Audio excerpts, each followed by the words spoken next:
Hey, how you doing? This is SEIJIHITO here to bring you another live stream. And as you can clearly see directly in the title, we have what some people want to say ding dong ditch gone wrong, where you have teenagers, kids deciding that, late at night they want to go knock on, neighbors' homes or ring their doorbells and just, have a good riffing laugh, right? And obviously they happen upon the wrong house. And as a lot of people like to say, you play stupid games, you win stupid prizes. But more so, my main question would be, why is it that you're out at 3 a.m. doing this, right?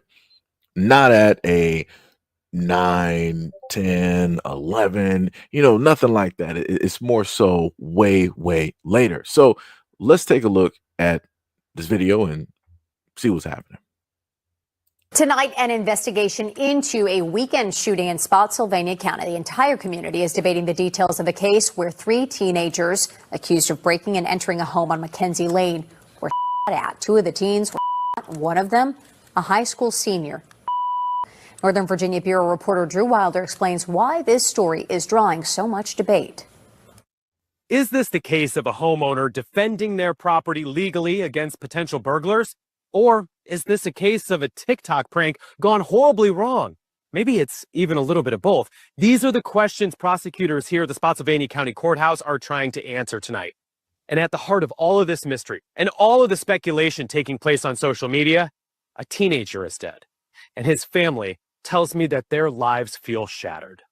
18-year-old Michael Bosworth Jr. was a senior at Massaponax High School in Spotsy. His stepfather says Michael played lacrosse, football, and he wrestled. But at about 3 a.m. Saturday, just hours before the high school prom later that night, Michael was by a homeowner on Mackenzie Lane. The homeowner, who has not been named nor charged with any crime, says Michael and 2 other teens tried to break into their house. News 4 knocked on the door of the home, but no one answered. Tonight, the Spotsylvania County Commonwealth's attorney is reviewing the evidence to determine if charges are appropriate or if this was a justifiable shooting. But here's where this story takes a turn. So there were 3 teens involved. Michael was a second teen, 17 years old, was grazed by a bullet. While that teen was in the hospital, detectives interviewed him. He said, "We weren't breaking in to try to steal anything." He told the detective they were doing ding-dong ditch pranks, recording them as videos. They were going to post them on TikTok. So that detective went and found the 3rd teen that was involved. That teen he wasn't injured in any way, but that teen had the exact same alibi and even said, "Here, take my cell phone. You'll find a video that we recorded at a different house doing the same prank earlier that night." The Spotsylvania County Sheriff's Office has not said. So we heard that, right? So let me just give a shout out real quick. So shout out to Tethanator, Pink, Ishmael. Much love, respect, and appreciation to Brand New World. Here comes a new challenger. Tethanator said he's black, he can't defend his property, and he should be grateful to have his property. Brand New World said there is no doorbell in the backyard. Yo, what is up, Sham? What is up? What is up? What is up? And shout out to the $4 donos to the channel. Much love, respect, and appreciation. Let me see if I can find something real quick, right? Because we got something from 4 hours ago. Maybe we can get a little bit of a update.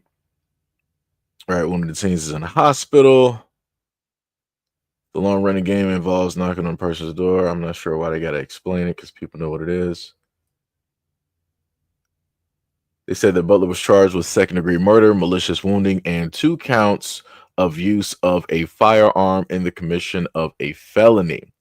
He was arraigned on May 7th and is set to have a preliminary hearing on June 18th. So there you have it.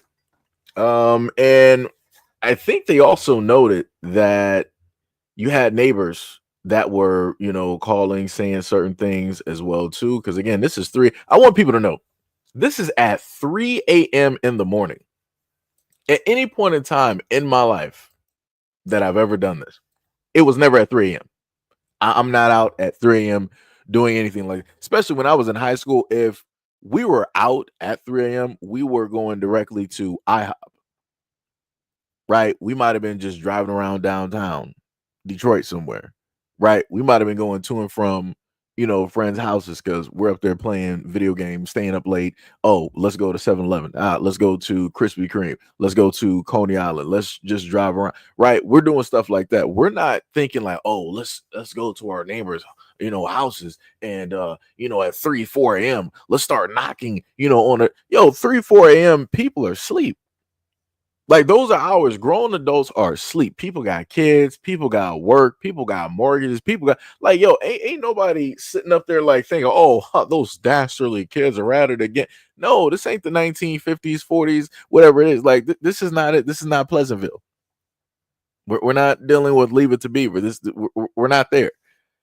So if at any moment in time you hear some type of noise coming from the back of your house, like immediately at 3, 4 a.m. you thinking that somebody's trying to break in, somebody's trying to rob you. This dude had every single right to defend his home.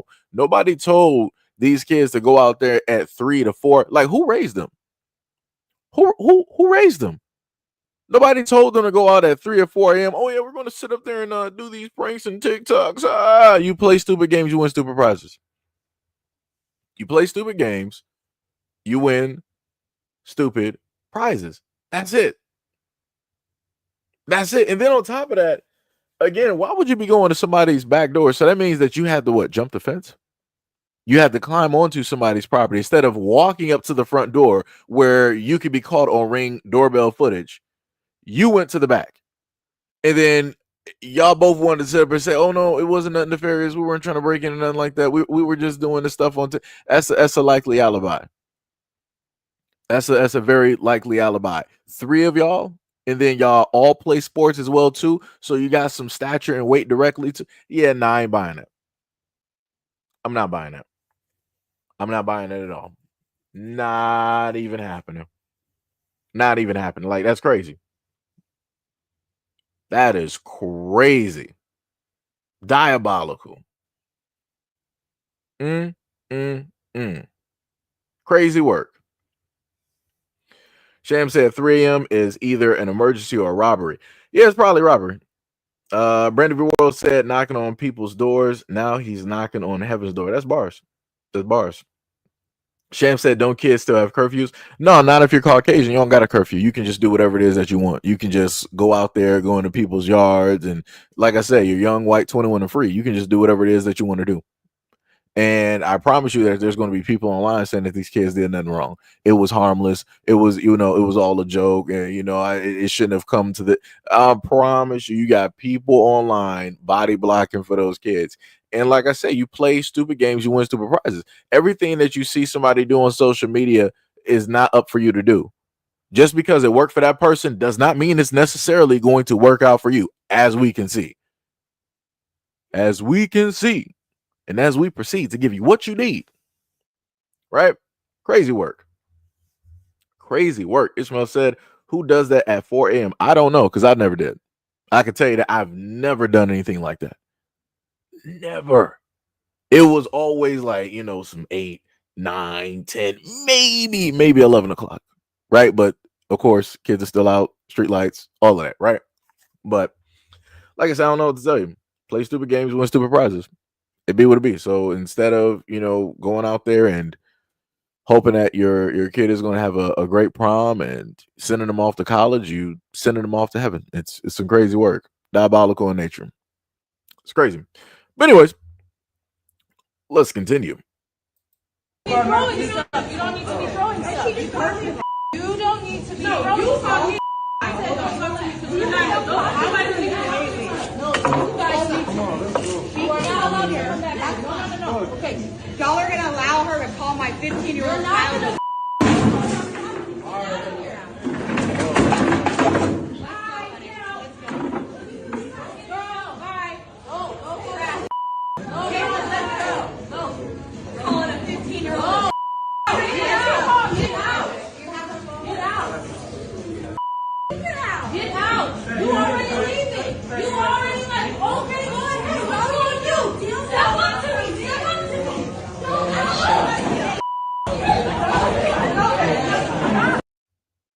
So let me just catch people up to speed.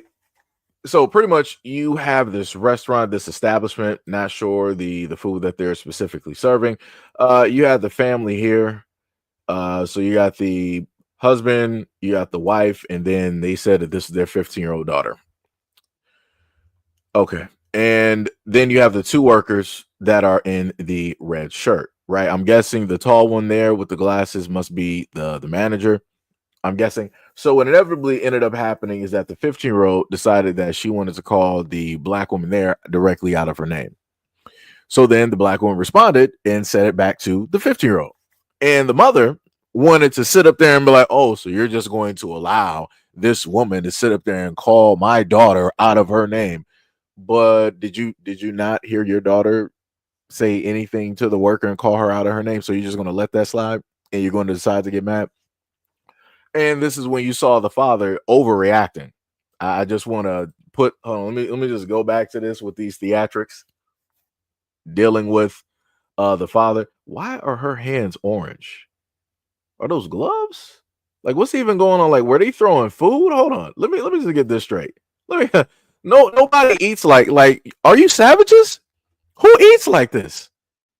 Like, I'm trying to figure like if anybody's been to the doctor, you know, when they're trying to like clean like a wound or an area before they do surgery, and you see like this orange, reddish, brownish type stuff that they normally, you know, put on the area.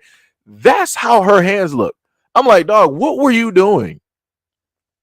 What type of savagery were you into when you were just with like the food? Like, that don't even make any sense.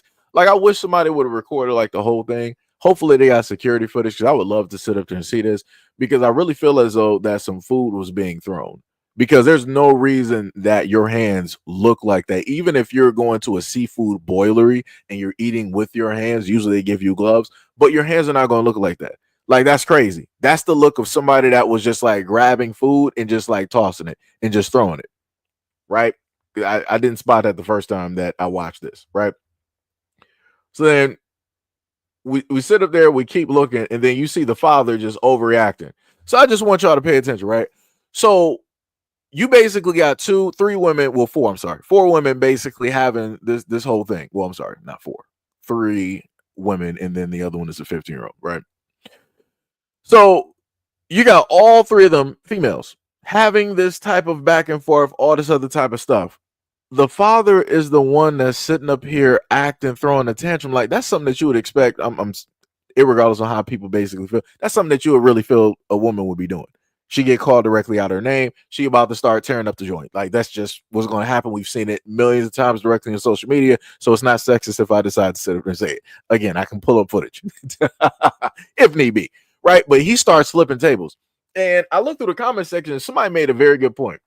They said that they started something so that they wouldn't have to pay a bill. Because I'm like, as a grown man, you're a father, right? You're not dealing with a man that decided to call your daughter or whatnot that's addressing your family. This is a woman, and your wife is addressing that woman or the women that are there.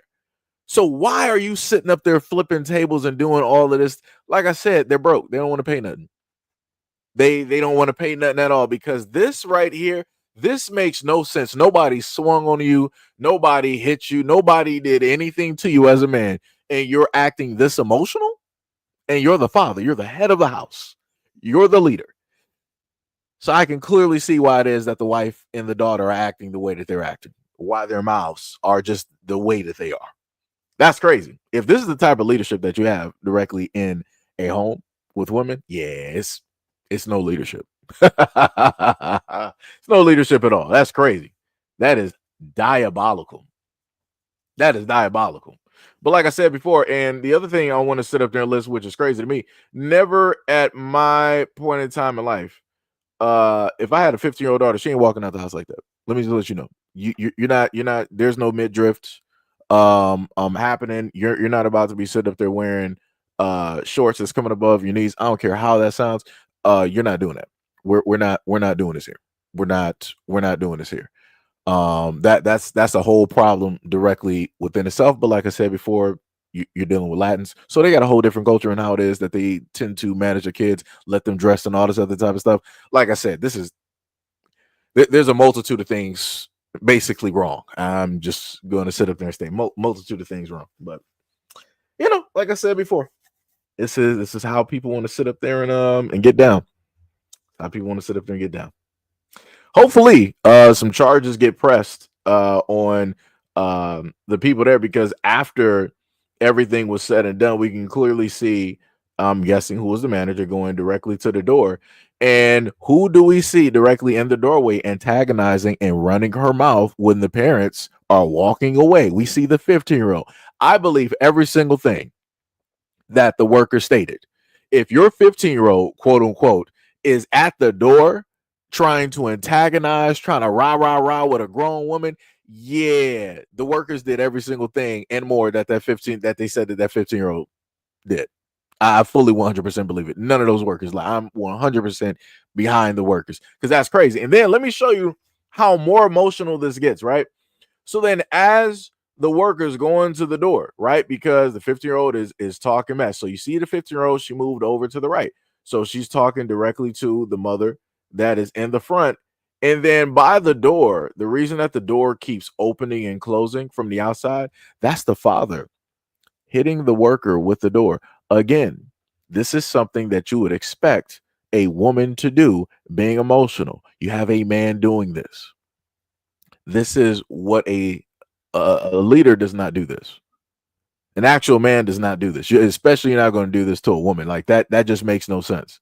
So you're like, I can't sit up and put hands on her, but I can sit up there and push back and forth with the door. What are we doing? What are we doing? Somebody file charges. Call the police. Send them the footage. Get them arrested. Like, this is crazy. This is 100% crazy how it is that they are acting in this establishment. Like I said, it makes no sense. Crazy. But let's continue.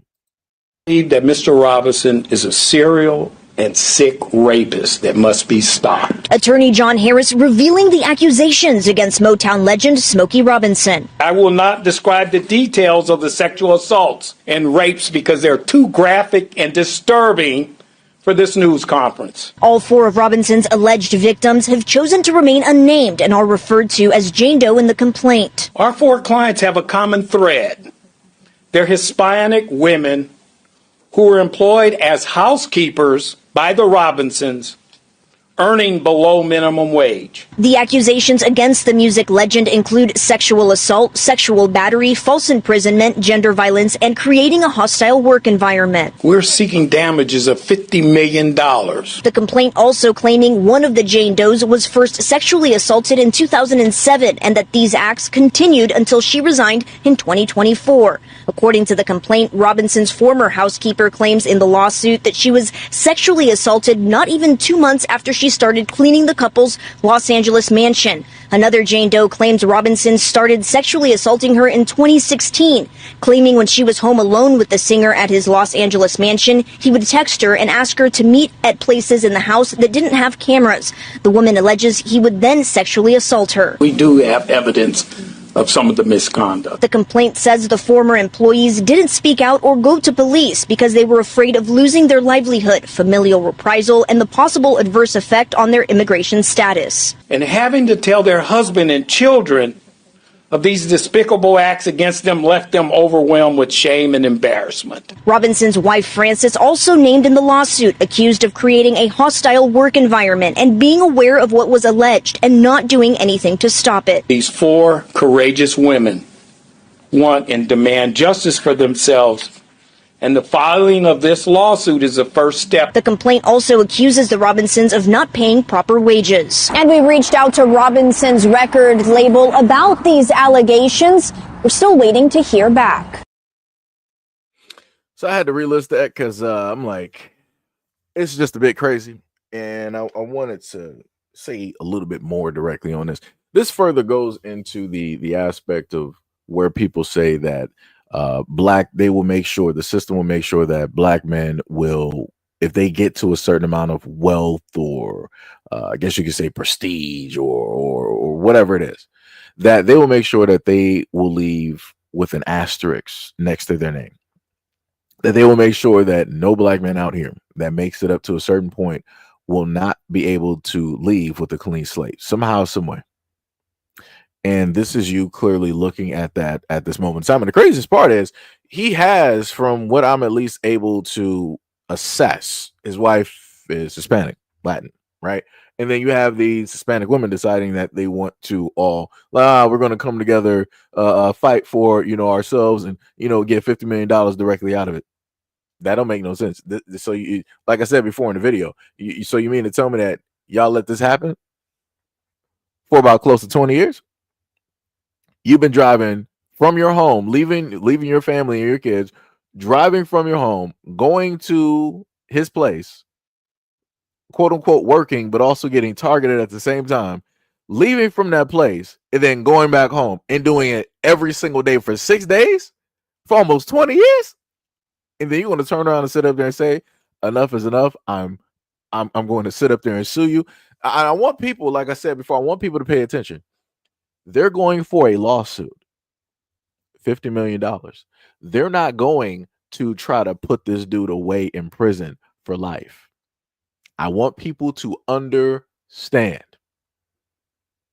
because more than likely there is something there of which they know they wouldn't be able to put him away for, because it would prove that if anything, let's go on a theory on if things did happen between consensual, adults, everybody's grown, everybody makes their own decisions, everybody consents to whatever is happening, that more than likely these women who have been stated to be married, have a whole family and kids, may have been sneaking off and having relations with a rich man. And usually, going off of theory, when these situations tend to happen with rich men happen to break them off a little bit of money. It's like, let me sit up there and give you like a bonus. Let me throw you a few thousand real quick. Let me buy you some nice jewelry real quick. Let me, buy you a car. Let me pay for a trip, for you and the family, right? Because you did such a great job at the house, right? Like I said, I would love to see a list of all of the assets that they have been able to get or acquire over the last 20 years. And I want to see if any of those can be attributed to Smoky Robinson, because if they were, then that would mean that they were paid for whatever it is that they were doing, on top of the fact that they were working directly at the house. Some crazy work. That is 100% some crazy work right there. And I'm trying to figure out, because usually when things like this happen, I tend to tell people like, yo, usually somebody's trying to buy something. Somebody's trying to invest. Somebody's trying to do something that may be upsetting a lot of people in the background. And in order to, usually, primarily when it happens to be black men, when they want to showcase who's in control, they happen to put them in the limelight. They'll be like, you got a little bit too close. You're doing something we told you not to do. Bam, we're going to throw this directly on you. We're going to have all of these accusers. Because somebody has to explain to me, why is it that primarily and only do I see black men out here always getting accused? And it's not like black men have been in the music industry longer than white men. We haven't. They literally have the whole corporation. They got the laws, the rules, the regulations, all of that, right? But for whatever reason, the face of any and all of this is primarily and only black men. And I'm like, that's a little bit weird to me, right? So we, again, we go past like Elvis and all of these other, legends directly out there, right? Axl Rose, huh? We're gonna go past them. I think you might have had somebody in Twisted Sister as well too. A while ago, I did some videos detailing some lyrics. It was about probably over 4 years ago. Did a long video detailing rock lyrics from back in the day, and how those are very much problematic, because they were talking about some actions that should not have been taking place, because ages may vary. And I'm like, so nobody's talking about this? Nobody finds this to be a problem that they're openly talking about this? Like, we even there was a rock video where you had somebody can, if you're old enough, you know what I'm talking about. It's a white guy literally singing outside of the bedroom window of a teenage girl. And I'm like, so you mean to tell me that this was out there in the open, in the face of everybody, Nobody batted an eye. Nobody said nothing. You're not going to deep dive or look into any of those guys who made that music, made those videos, or anything like that. You're not going to look at any of their fan bases and go back and ask any of those young, impressionable teenagers, girls during that time, like, hey, did anything happen, whatnot, or whatever? Did you go to such and such? You're not going to ask none of those questions. But magically, when it deals with black men, for whatever reason, hey, there's always some type of accuser just out the blue. 20 years later, it's a familiar thing, because isn't this the same thing that happened with Cosby? Decades later, people wanted to come out or come back out and have a re-go at it. It's crazy work. And then it's amazing how all of that died down. It makes you wonder. It makes you question a lot of stuff. And like I said, it happens to be one black man after another black man after another black man and after another black man. Seems way more than a conspiracy. Seems deliberate. Seems deliberate. But hey, it is what it is. You gotta have somebody black as the focal point so that everybody else can skate away and do the things that they want to do. Just like with stealing and shoplifting in a lot of these stores that have been closing down all across America. It'd be like that. The face of it has to be black so that people will just focus in on that while everybody else can come through and do the shoplifting. Trust me, I know the actual people who decide to go out there and shoplift, because I know somebody who works with losses, whose job is to go after those who are stealing and shoplifting. So, crazy work though. Crazy work. Anyways, let's go to the next one. Convicted in their belief. And so, to Jack's point about using some of the lie detection technology, particularly for eyewitnesses, not only can we put information in without blowing up your brain, we can put it in and then you can believe it so sincerely that the problem is you can testify to that effect. And in fact, we've seen this in a number of ways. The police were doing lineups where the suggestibility of the information was so strong that people would later identify a person that they'd seen. For example, you show a picture lineup and only one person has on a jacket and nobody else does. And then when you go to the live lineup, because your brain triggered that there was something different about that person, you identify the person who you've just seen, but not realizing that it's because of some difference. And then you've seen them twice, and now you're asked to testify as an eyewitness, and you're so convicted about having seen that person commit the crime, even though that person's utterly innocent, that it becomes a planted memory. And so there's some really interesting research that we can plant false memories in the brain. And in a different context, one of the emerging areas that's really interesting in law neuroscience is pain detection. And once we understand the circuitries that cause pain, I guess the question is, could we then instill pain and use that in many coercive measures in the legal system as well? So. Wow, that's amazing. Did you want to add anything, Brian? So you heard that, right? That woman that you heard speak stated that they have the ability to implant false memories, right? So when you happen to look this up, they happen to tell you, yes, false memories can be implanted through various techniques, including suggestive questioning, misinformation, and even through the influence of other people. Research has shown that even minor suggestions or misleading information can lead individuals to recall events that never actually happened. Look at that. Interesting. So just imagine, right? And they're openly, talking about this directly there. And the woman, she was happy. She was smiling from ear to ear. She was like, "Oh, can you guys believe it? Like, yo, we can actually put lies into people and they won't even know it. And it's not going to overload their brain or anything like that. And we've mastered how to be able to do this."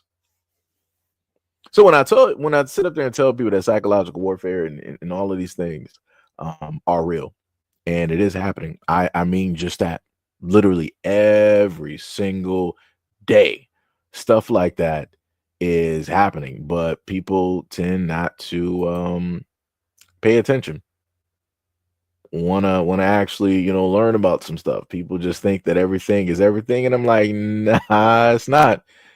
Some of the stuff that you may remember may not actually be your memory. It may be something that somebody placed directly there. And then she went into the whole other thing talking about even when it deals with something such as pain and everything. Like I said, it's a whole deep thing that nobody's actually looking at. But it be like that. It be like that. It be like that. You said they don't stop the Mandela effect. Yeah, that was a whole nother thing. Like I swear to you, that was a whole government experiment. Because I can tell you without a shadow of a doubt that the cornucopia that used to be on Fruit of the Looms, like that was there. It was on the white tees, the underwear, all of that. That was actually thing. You got people like, no, that was never there. All this. I'm like, I don't know where you came from. I don't know who you are. I'm like, are you real right now? Because I'm like, nah, that was always a thing. The same thing with the monocle dealing with the Monopoly guy. The exact same thing. Right. But it'd be like that. And that was a whole thing. That was literally a whole thing. And I'm sitting up there like looking at it, and I'm like, yo, the government's doing some great work out here. I'm like, I'm not sure what they doing in the background, but I can't see it at the moment. But I'm like, the government is doing some great work at this moment in time, because that was going for about a good year and a half, 2 years almost. That was a conversation off and on that would be happening throughout the months and whatnot. That was one of the longest running ones. Other than the whole topic of what was the main topic that was going on for like some years with relationships, the whole like 50-50 bringing stuff to the table. Yeah, that was another good one too. Like I said, and that's how I look at a lot of this stuff now. Like, of course, I'll sit up there and just bring it up just because. But looking at a lot of the stuff when it happens, I'm like, the government they're doing some grand work at this moment in time, because everybody is literally just focused and distracted. And I'm like, I can clearly see like there's some open room. I can't tell you specifically what's there, but I know that there is something behind this. It's crazy, man. But a lot of people tend to believe that the government has the best interest for them, but yet they're out here telling you that, hey, we don't actually care, and we're going to do whatever it is that we want to sit up there and do because we can do it. And to prove it, we're going to give you the information that you thought we were doing and factually prove that we've been doing it, and you're still not going to do nothing. And I've continuously been seeing the government do this time and time again, and nobody says nothing about it. I'm like, this is crazy. The government several times has told you, like, yeah, we lied to you, and here's the truth that you already knew. Here it is. And everybody just sits there, but like, okay. I'm like, word? That's what we're doing? I'm like, this is crazy. Oh man, this is crazy. But again, I guess they're doing it to hopefully get a type of reaction to see where people are going to specifically go so they can gauge things. And this is something that I talked about years before too. That there's going to come to a moment in time that the certain truths are going to come out, and they're going to try to gauge how it is that people react. If people react a certain type of way, then they can enact and do certain types of things. If people don't react, then they got to go right back to the drawing board and really force and push something out there that's going to be so jarring, that's going to make everybody literally react chaotically, right? And again, that's what they're looking for. And they haven't been able to sit up there and get that at this moment in time, no matter what truths they decide to put directly out there to the Cabbage Patch Kids. Crazy work. 100%. So now let's speaking of the government, we're going to go right back, and this is dealing with the Trump administration. We're going to have RFK Jr. Speaking, and hopefully people are paying very close attention to the words that he is using when he's going over this information. Bobby, do you have anything to say? We signed some very important documents having to do with health. Do you have anything to say? Mr. President, a gain of function, this is an historic day, the end of gain of function research funding by the federal government and also controls by private corporations on gain of function studies. This was the kind of study that was engaged in by the United States military and intelligence agencies beginning in 1947. By 1969, the CIA said that they had reached nuclear equivalency, that they could kill the entire U.S. population for 29 cents a person. That year, President Nixon went to Fort Detrick and announced a unilateral end to this kind of research, what they called dual-use research, research that was for vaccination and also for military purposes. He then persuaded over 180 countries to sign the Bioweapons Charter in 1973. That basically ended gain-of-function research around the globe until 2002. Or 2001, after the anthrax attacks, we passed the Patriot Act, and the Patriot Act had a provision, a little-known provision in it, that said that although the Bioweapons Charter is still in effect, and the Geneva Convention is still in effect, U.S. federal officials who violate it cannot be prosecuted. And that relaunched a bioweapons arms race, and that was driven by gain-of-function research.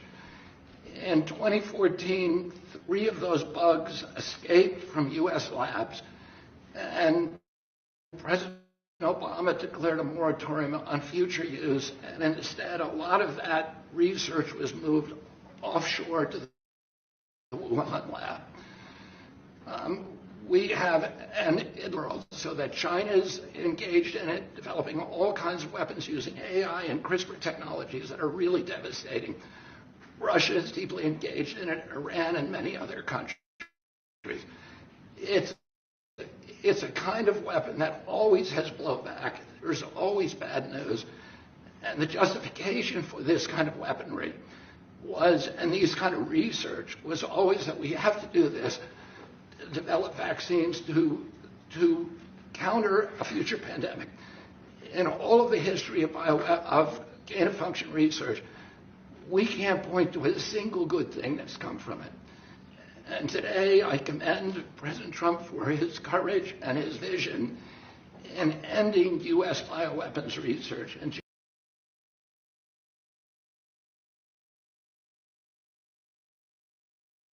was always that we have to do this to develop vaccines to counter a future pandemic.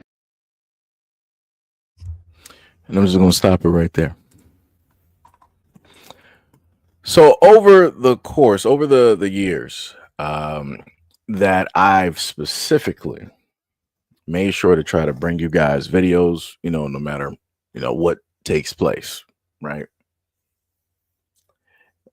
A lot of those videos got, had some complications, some issues, things of that nature. So, I had to upload some stuff directly to IG.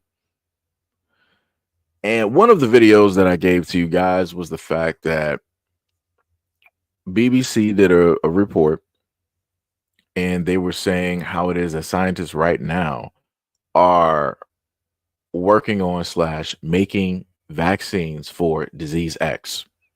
And they specifically said in that story that they don't know how or when it's going to happen, or where it's going to come from. But they're already working on vaccines.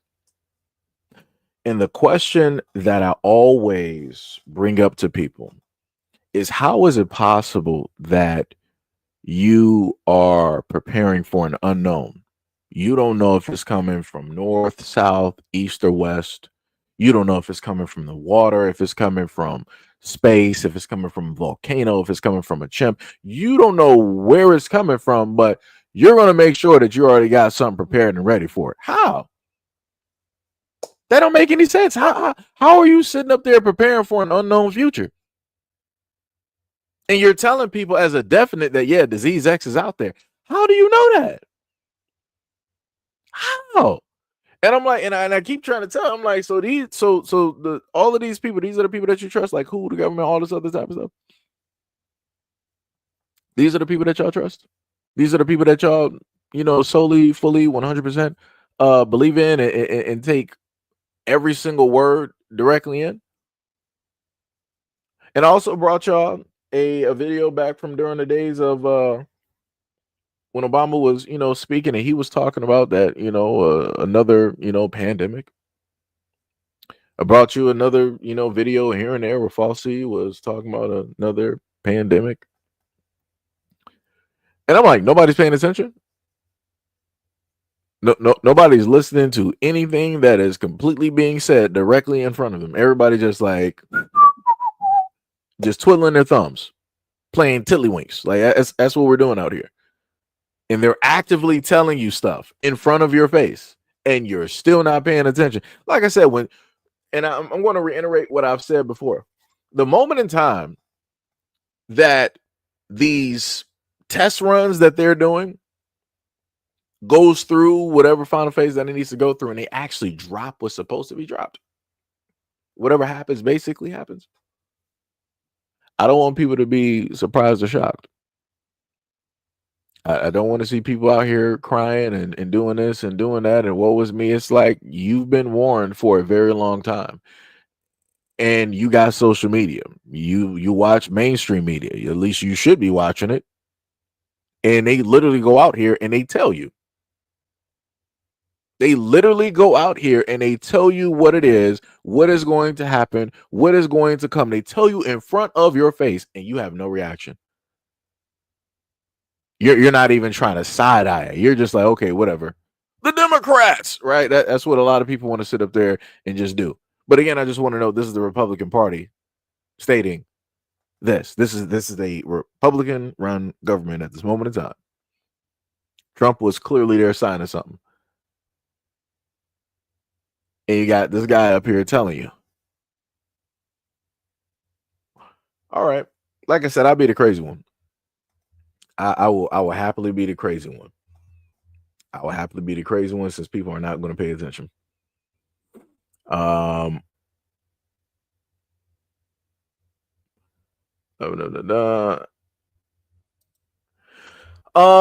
put it to you like this. I'm not going to put the whole situation, right? I'm not going to put the whole of the situation dealing with black men and women on social media because this was going on way before social media was even a thing. Let's just get that straight. Let's just, before we had social media, right, we had normal television for like 30 years. You had Montel Jordan, you had Ricky Lake, Jerry Springer, Maury, the Tyra Banks show. Who else? I think Rosie O'Donnell had maybe like a show like that as well. The Steve Wilkos show. Like there was a multitude of shows before we had social media. There was a multitude of shows directly out there. What would be the correct word? Propagated, right? Or whatnot. But that basically pushed a lot of stuff that was already there to the surface, right? So whatever feelings that black men and women had, that was more so at home. That was more so maybe you might hear about it on the streets. You might hear about it from a friend, stuff like that. Once you started having television, that's when all of that stuff, instead of it just being just street level stuff where it was just like, hey, neighborhood and family and home, it now it went out all across the world. So again, I'm not going to sit up there and blame TikTok and YouTube ain't been here for that long. Matter of fact, we haven't even actually, as just common folk, had the internet for that long. When did we get the internet back in like 94, 95? If somebody can, correct me in the comment section, back during Good Morning America when they were first asking, what does the @ symbol mean? I don't even know what that means. And what is www? World Wide Web, right? Again, that was during a time that the internet literally hit for the everyday person. And even during that time, everybody wasn't purely accessible to the internet because everybody didn't have a computer. A lot of people in the 90s didn't even know how to use a computer. So, yeah. Just gonna put that directly out there. So, just gotta put things into perspective. Right. You said true, that was output, but now we're getting input from individuals. And that's more so because black people allow it. That's because black people have purely allowed those things to happen. Going back to case in point, let me just put it on a well, no, I'll just leave the no. I just freeze frame it like that. So going back to the whole thing dealing with the verses where you have black Americans versus everybody else, because that's literally what it is, irregardless of whatever other people want to say online and all this other type of stuff. The people got us divided and we need to no. Like I said, the problems in Africa that and like I said, shout out to the nations over there in Africa that are standing up, kicking Europe out and doing the things that they need to sit up and do. Shout out, much love, respect, and appreciation to them and their bloodlines for supporting their leaders and whatever efforts that they have in order to have them stand up. Shout out to them. Now, to the rest of the ones out there that are in these culture wars when it deals with black Americans, again, it doesn't make any type of sense. I'm a little bit confused. There's a multitude of issues going on in Africa that people should be focused in on. But as I've stated before, being a content creator myself and happening to be all over and watching and taking in this information, I see a lot of people with accents. I see a lot of people that are immigrants that want to have a conversation or a talking point or make a topic surrounding black Americans. And again, it's a little bit weird to me because I'm like, your home should be the most important thing. Black America realistically is not your home. I can't sit up there and claim Africa to sit up there and be my home. I did not live there. I did not come from there by way of a plane and come directly to the United. Like I said, I can't sit up and see it. I see it from afar. I respect it. That's cool, but that's all I got. Home is here, United States, America, born and raised, generationally, with my family and everything of that such, right? So when I decide to have conversations, I tend to speak more on black American things, right? Because that's pretty much my business. That's where all of my knowledge, all of my information, directly comes from. I'm not going to really speak on other topics dealing with other melanated people around the world unless they decide to open up their mouths and start talking about black Americans. And over the course that I've been doing this online, I've seen a lot of people decide to speak out of the side of their neck disrespectfully towards black Americans for no reason. Like I said, shout out to, some of my people I got here from the UK, but the rest of the lot over there across the pond in the UK talking crazy makes no sense. Because anytime I see anybody that is melanated in the UK, I don't see them dressing English. I'm just going to be real. I don't even see like just basic. I'm not seeing no suits or no ties. I'm not seeing none of that. I'm seeing American drip. I'm seeing black American drip, influence, culture. I'm talking about from the chains. I'm talking about to the grills, talking about to the hair, to the expression, to the walk, to the slang, all of that, to the rap, anything that you can listen, that's over there. And I'm like, how did that happen? I'm like, that don't make no sense. A lot of y'all coming directly from Africa. So I'm like, y'all drip should be coming from Africa. Like y'all should be like really, putting that out there with your chest out, all of that, wearing like the whole African garb, African dance swag, all of that. But that's not what I see. And then the same people emulating black Americans who are not even American want to have an issue and talk negatively about black Americans. Yeah, nah. Yeah, nah. Yeah, nah.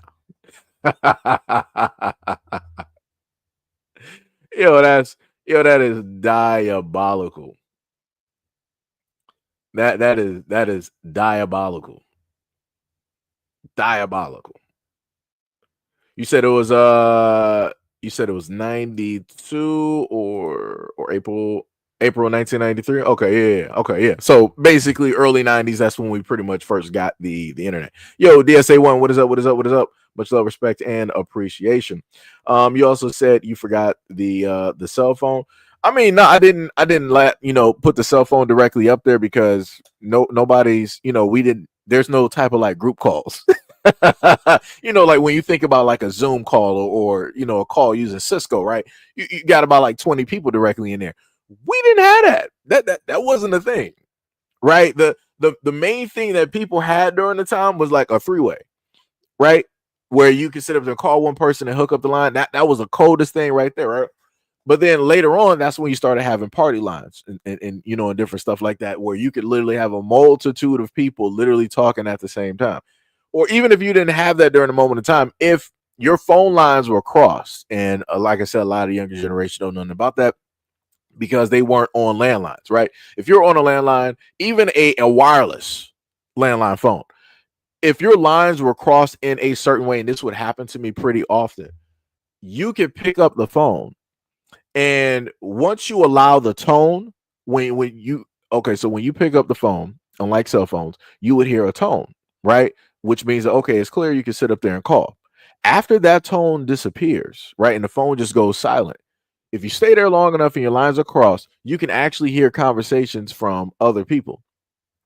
And I remember still to this day, it was other people within like in my age range, and I heard them, it was a boy and a girl sitting up there talking, and I was just sitting up there. I was like, yo, let me sit on their music phone, let me see what they talk about real quick. And I stood there for like 5 minutes, like listening to them talk, and then I just came out of nowhere. I'm like, yeah. I was sitting up there, I was watching that too, and it was like, what you mean you was watching that too? Like, yo, who was that? Like, you got somebody else on the phone? Like, you got somebody else? It was like, no. The line's crossed right now. I'm just sitting up here talking. And then, you know, everybody was sitting up there just like laughing and chilling and, you know, and stuff like that. Like I said, you can't have stuff like that now. The kids of now, like at least a lot of the generations that are just present right now, they never had that experience. They don't even know what that is, because that doesn't happen with cell phones. Cell phones just pretty much, they just go dead and that's it. You know, cell phones just go dead, and that is pretty much it. But going back to the whole thing with Dorsey, it's like, yeah, we got, you know, it's a lot of things going on, you know, a lot of problems, complications, and one of the main things is that, you know, you got black people out here not controlling the conversation and the narrative, and booting out people that should not be in or a part of the conversation at all. Like, that's the main problem, because like I said, if I start having certain conversations, I would expect somebody Caribbean be like, yo, you shouldn't be speaking on this because you're not Caribbean. Okay, no problem. It's that simple. It's that, like I said, I'm not going to feel no type of way. You're right. I'm not Caribbean. I'm Black American. It's a clear difference. Like I said, I have no issue with that. I would not feel disrespected or anything like that. As you're right. You don't want me a part of it. You don't want my, no problem. Let me go mind my business. Let me mind my business. Same thing with Africans. If they decide to say the exact same, no problem. You got it. Let me mind my Black American business. But the problem is that Black Americans don't get that same respect. We will tell people that, hey, mind your business, stay out of this issue. This has nothing to do with you. Everybody be like, oh no, we've been here for a few generations. My parents were here since the 60s and we no, like I said, everybody got every excuse on why it is that they can have their cake and eat it too. Meaning that they can talk about their issues at home and just do that, and then they can also impede and talk about Black American issues, even though they're not Black American or really a part of Black America. It's crazy work. Like I said, Black people, Black Americans are the most disrespected group out in this planet, bar none. Nobody else even comes close. I don't care who you are. I don't care what religion you are. I don't care what group of people you come from. You are not nowhere in any type of race when it deals with the disrespect that Black Americans face.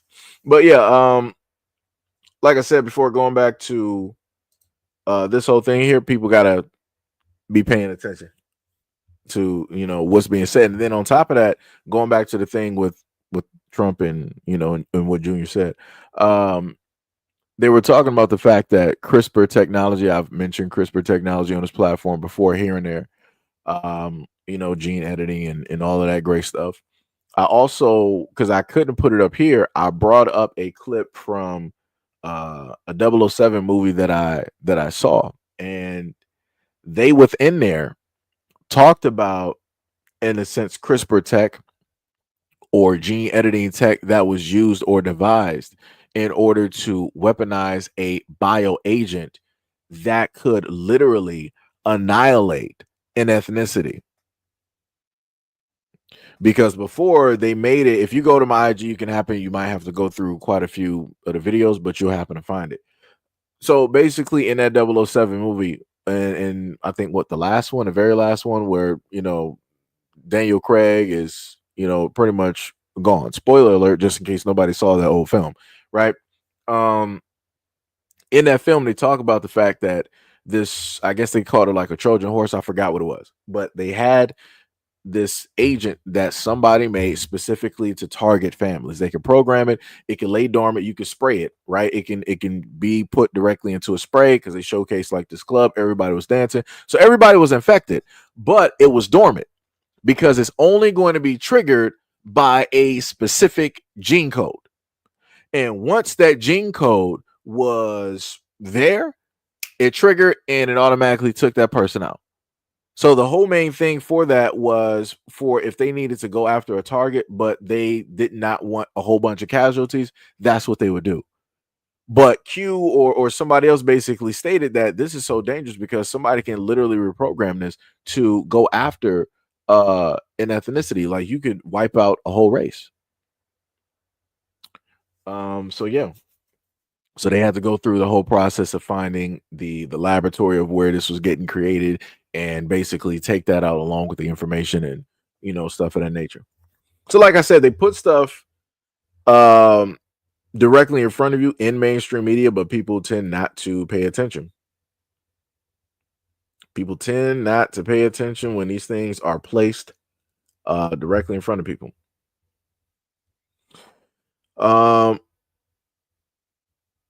Let me see. I used to listen in on my brother talking to his girlfriend, and I used to piss him off with that. Oh yeah.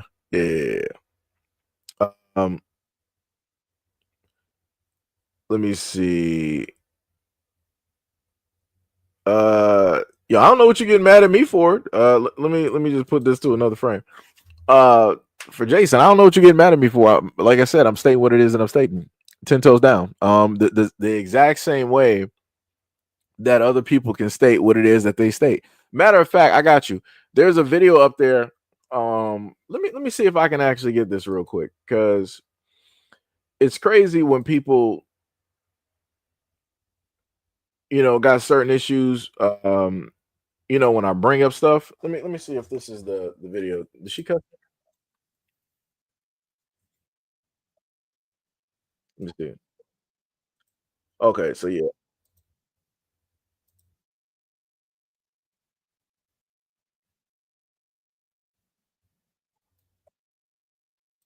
All right, yeah. So I can actually, they did actually edit that. So this is this woman, because Tariq posted this video, and this is a police arrest. I'm going to just go out on a limb and say this is probably New York. I don't know. I'm guessing New York or Florida or something like that. But obviously this woman got arrested, which seems to be a cell phone store. And I want y'all to pay very close attention because because Jason said that Caribbean people are our people originally, right? No problem. That's cool. You feel a certain type of way about it. You got an issue with what it is that I'm saying. I hope you have an issue with what it is that I'm going to bring up here. I hope you got that same energy. So let me place this video, and I want y'all to pay very close attention to her words. Killing me like I'm a American. I'm Jamaican. Don't kill me here. Go kill a black American.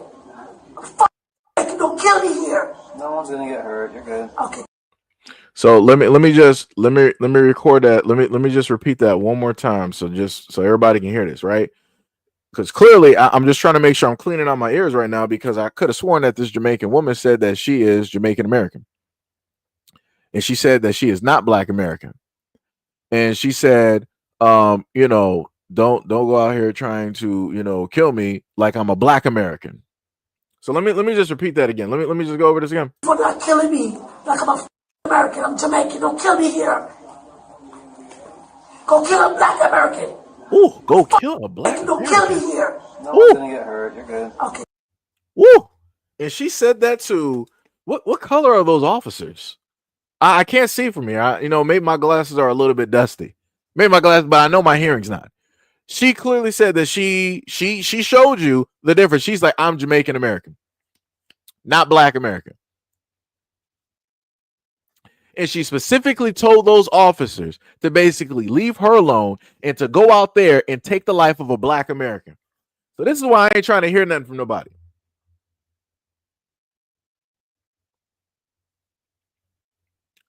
All I'm trying to say is, you said Seji, so what she is saying is Jamaican American means she is no American, right? No, she clearly said that she's Jamaican American. She's clearly stating that she is not Black American. No, you're not listening. How how do you literally, it's a 12-second clip. How do you miss the part where she said to the officers, who are not black, by the way, to go out there and take the life of a Black American? She's Jamaican American. So don't sit up there and do nothing to her. Don't sit up there and try to take her. Go out there and take the life of a Black American. How do we skip over that? How we skip over that?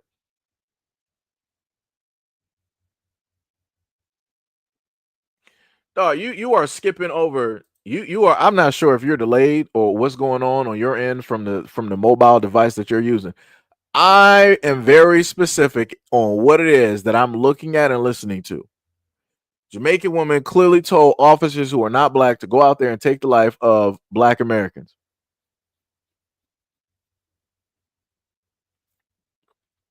And people want to have an issue with Black Americans and how it is that they want to delineate and how it is they want to separate themselves from other people. But too many times I have videos and I've gone over videos of people from Africa, from the UK, whoever it is, people out here who are melanated, who supposedly look like Black Americans but are not Black Americans, always state how it is that they are separate and different. They got their cultures, their heritage, their language, their religions, everything, and Black Americans have nothing.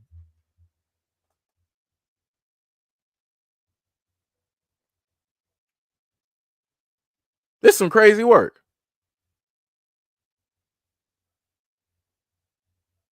That is crazy work.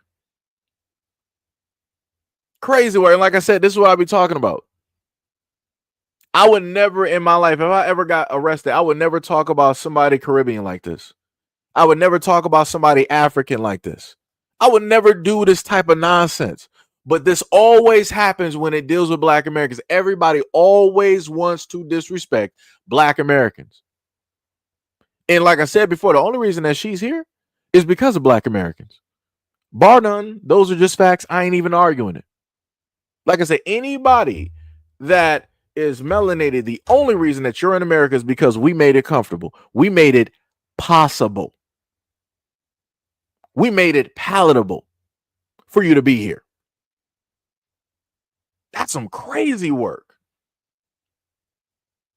That is some crazy. Like I said, just imagine if I said some nonsensical, stupid stuff like that about somebody else melanated. I would look like a complete fool. But like I said, when stuff like this comes out and it gets shown, people, don't want to happen to call that out. There's tons of videos like this. And people don't want to sit up there and call it out. And I'm like, what? Like, that makes no sense. If somebody Black American says something negative about somebody else, I would have to sit up there and call it out. I would have to sit up there and say something because that's stupid. Why would you say something like that? But like I said, that's a leap of faith. That's just a hope, wish, and a dream that other people would feel the exact same way or see the situation the exact same way. But this also goes into the other respect that people get treated differently from Black Americans. And the reason why she said what she said is because she knows that she would get treated. People realize that she's more than likely Jamaican by the way of her accent and everything like that. So that differentiates her from a Black American. So she knows that she can get away and say certain things and do things because she's not going to be looked at and deemed the exact same. Because like I said, she has a clean slate. Black Americans don't have a clean slate. We have a history here. Jamaicans, Caribbeans, Africans, they don't really have a history here. They don't have the same history as Black Americans here in the United States. The treatment, the laws, the rules, the regular don't got the same, right? Because they have their own lands. They have their own governments. They have their own people that are ruling over their areas. It's a lot different from historically what Black Americans have had to go through and face. It's crazy work.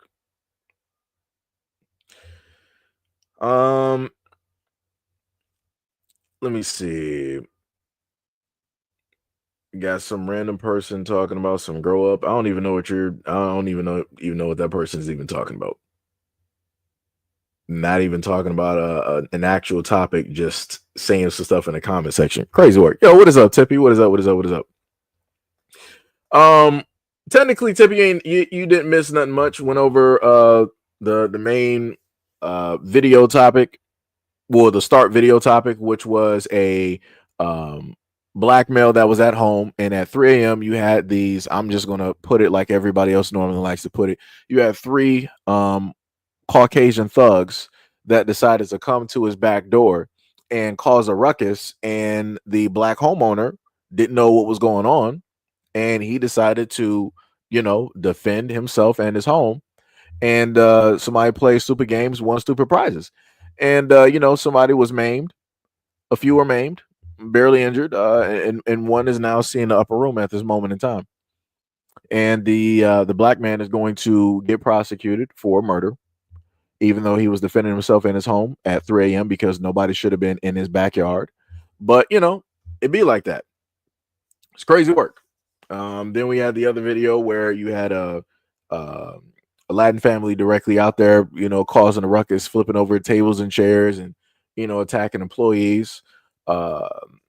Video after that, what was this one? Oh, went rehashed over the Smoky Robinson thing. After that, talked about another video detailing the fact that the government is telling people that, hey, we can implant false memories directly into your mind. After that, had RFK Jr. with Trump, and he was specifically stating how we have certain facilities here that were doing things that they shouldn't be doing, and how it is that, of course, there is DNA, gene editing technology, which can be used in order to create bioweapons or things of that nature to go after people. He also listed something else in there, right? Let me see if I can peel that back, right? He also listed that, directly in there as well. And then the video that I just listed, which was this one, I'll play it one more time. Leave me like I'm a American. I'm Jamaican. Don't kill me here. Go kill a black American. I'm American. Don't kill me here. No one's gonna get hurt. You're good. Okay. So then you got that one, right? Where you got a Jamaican woman sitting up there telling the cops as she's arrested, obviously she was doing something wrong, because if she wasn't, she wouldn't be on the ground arrested, right? She decided to tell those cops to go out there, instead of messing with her, go out there and take the lives of black Americans. Crazy work. A full-on immigrant saying that about black Americans. Diabolical work.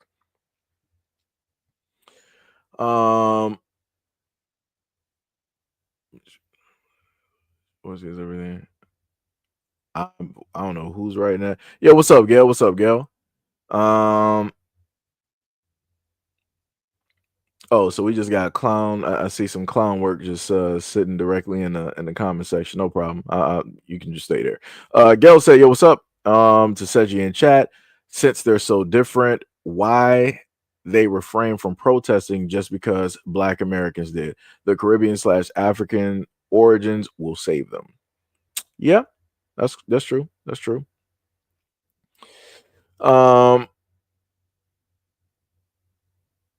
He says, so what I was saying was that the stolen culture is ours, and they admit they're working with people you do not know to imitate us, to disparage us, and you in a system. And then what else?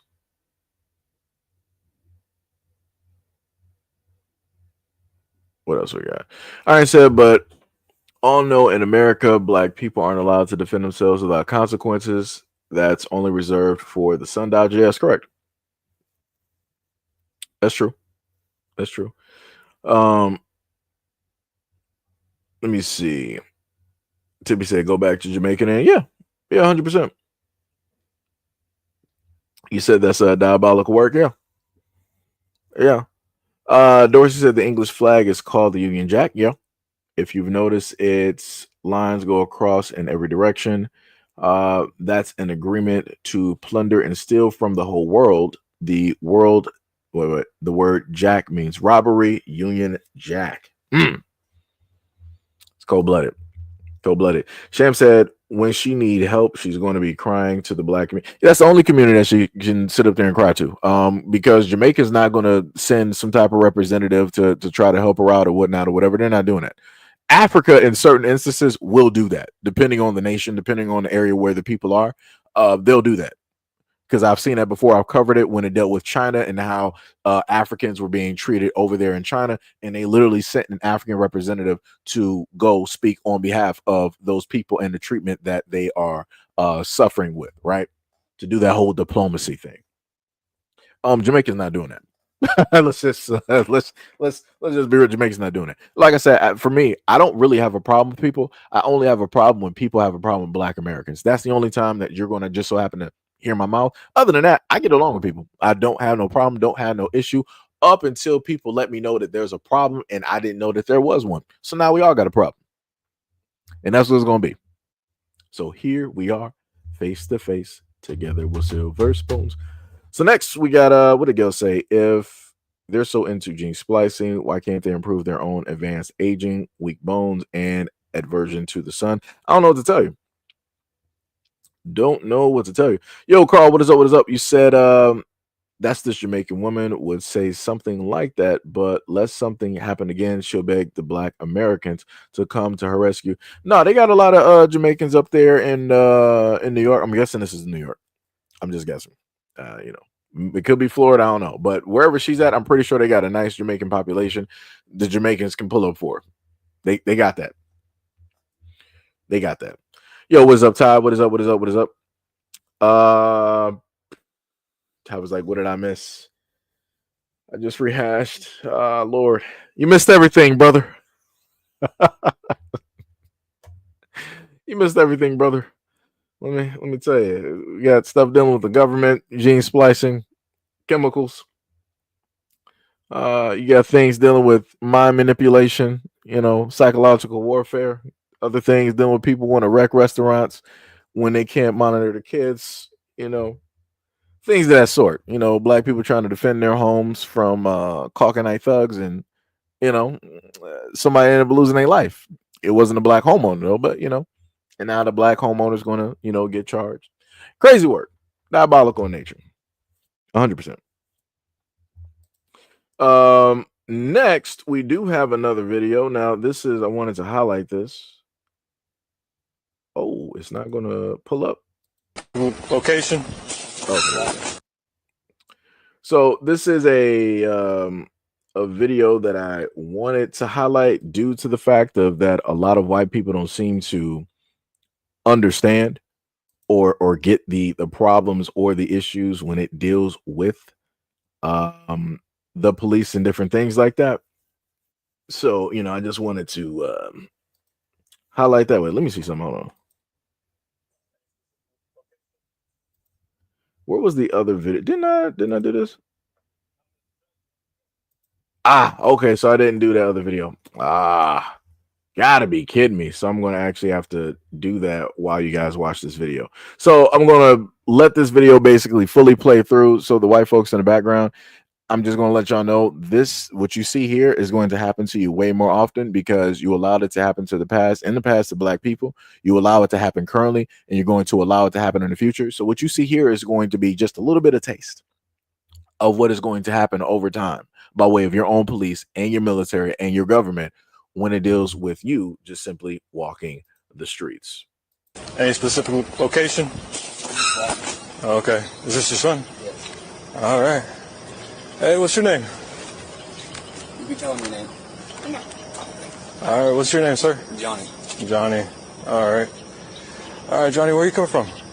Just walking around. Just walking around? Yeah. All right, enjoying this weather? Yeah. Gotcha. Well, we're checking up on you, man. You know? Just walk around. What the heck is this deal?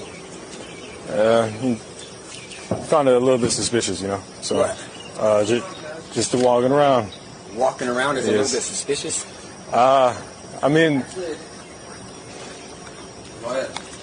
technically not really, but I mean, it is pretty early in the morning. Just wondering what was going on. That's what we do. We get up early in the morning. You got your ID on you? What do I need an ID for? Because I just asked you for it. I don't need to show my ID. Okay. If you don't give me your ID, I'm going to take you to jail for failure to identify because I've identified that But you've been walking around down here at 5:30 in the morning. Yeah, we do that. No, you're not. Give me your ID. I don't have my ID on me because it's at the house. Okay, what's your name and date of birth? Huh? What's your name and date I of don't know, but you can't run. I don't have. This is a state where I don't have to show my ID. Turn around. You're gonna do this in front of my son? Yeah, turn around.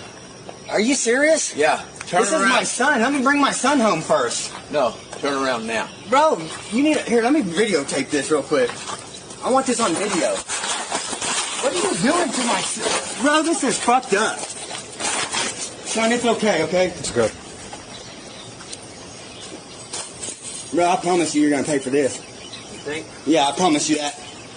We're walking around. There's nothing suspicious. I've done nothing criminal. I don't have my ID on me. I told you that. And what did I tell you? And you just slammed me on the ground because I was trying to record. What are you rolling me on the ground for? It's gonna be okay. Dude, this is ridiculous. Man, look what you're doing to my fucking son. There's my phone right there, too. It's gonna be okay.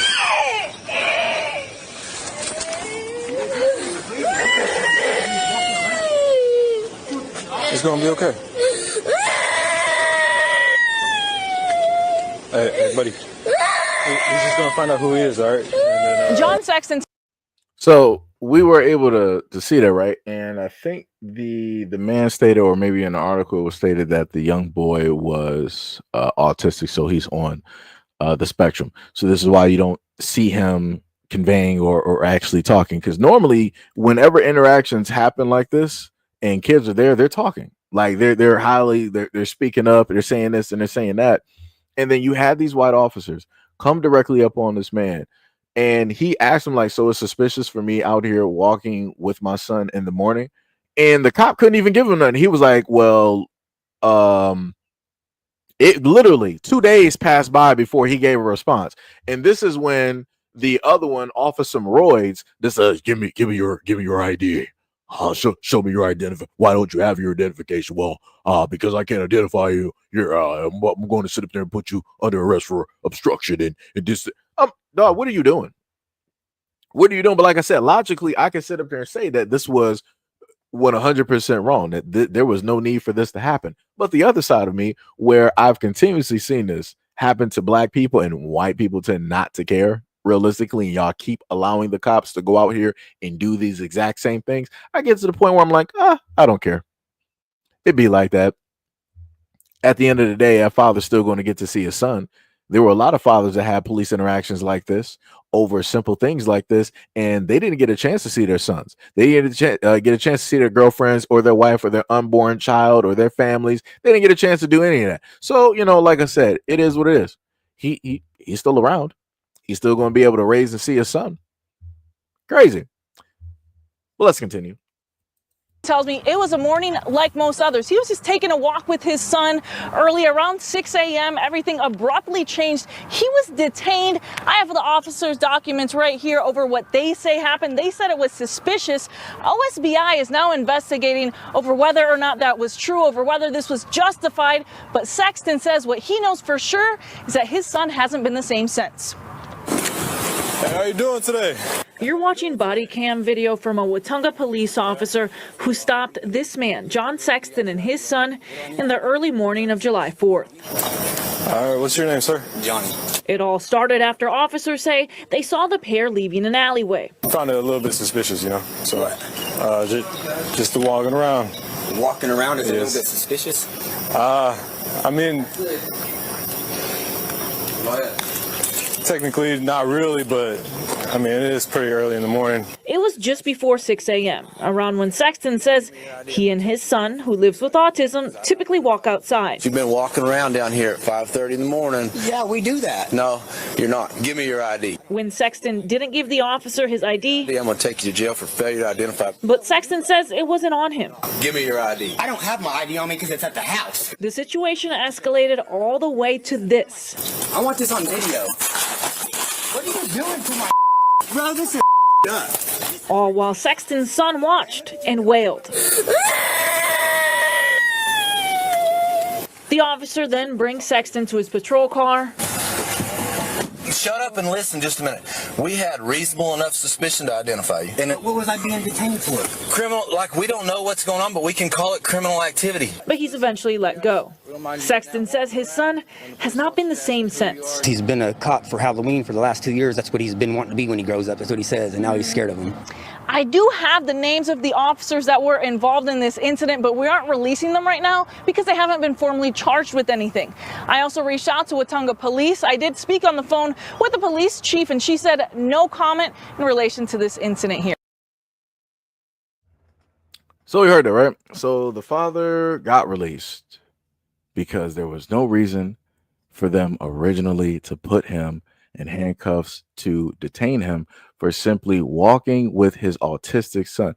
His son is more than likely up in the morning. He likes the fresh air, the feeling of the cool breeze directly on the skin because they got, you know, this thing dealing with like sensories. So like there's probably a lot of things that go, you know, into that. It probably calms him. It probably helps him, you know, either go back to sleep or starts his day.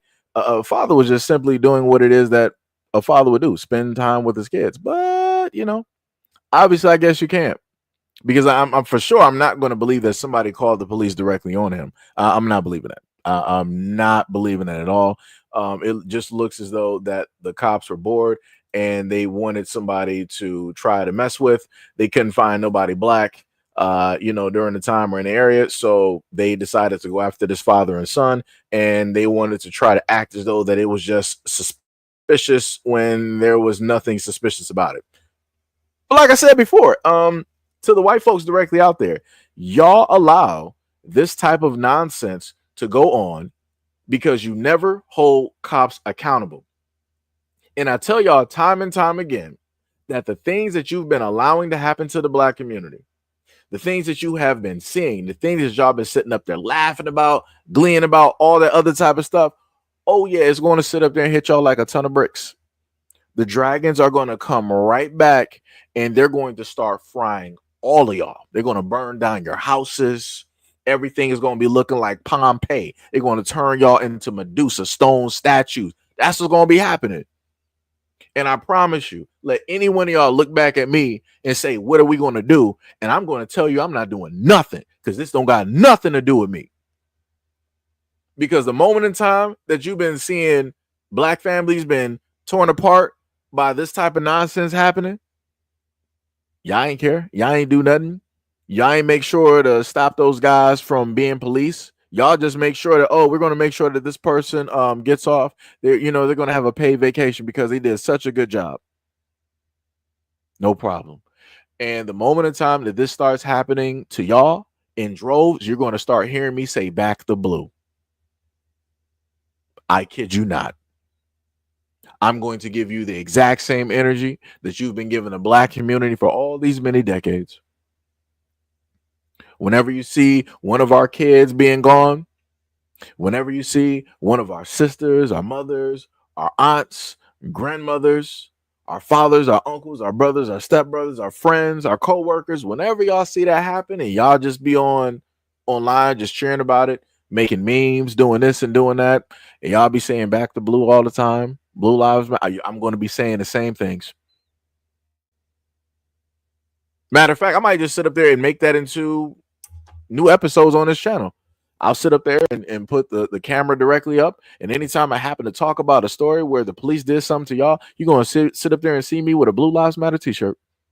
Because I'm like, you got to back the blue. They did everything right. These cops can do no wrong. Just like y'all always sit up there and say when it deals with the black community, if y'all weren't committing the crimes, you wouldn't have to do the time. All right, no problem. The same thing for you.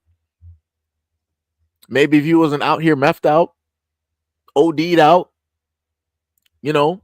acting, looking suspicious in your own neighborhoods, and maybe these things wouldn't be sitting up there happening. But it is what it is, right? What's good for the goose is good for the gander, right? I think what was the main quote that somebody said that if one person has a black eye, everybody has a black eye or something like. Yeah, we all just gonna be having two black eyes. We all just gonna be walking around here blind. That's what's gonna be happening. Like I said, at least I'm honest. Because people like to sit up and say fight fire with fire. I believe in fighting fire with lava. That's where I am. That's where I am. Fight fire with lava. That's exactly where I am. Because like I said, I don't got time for it.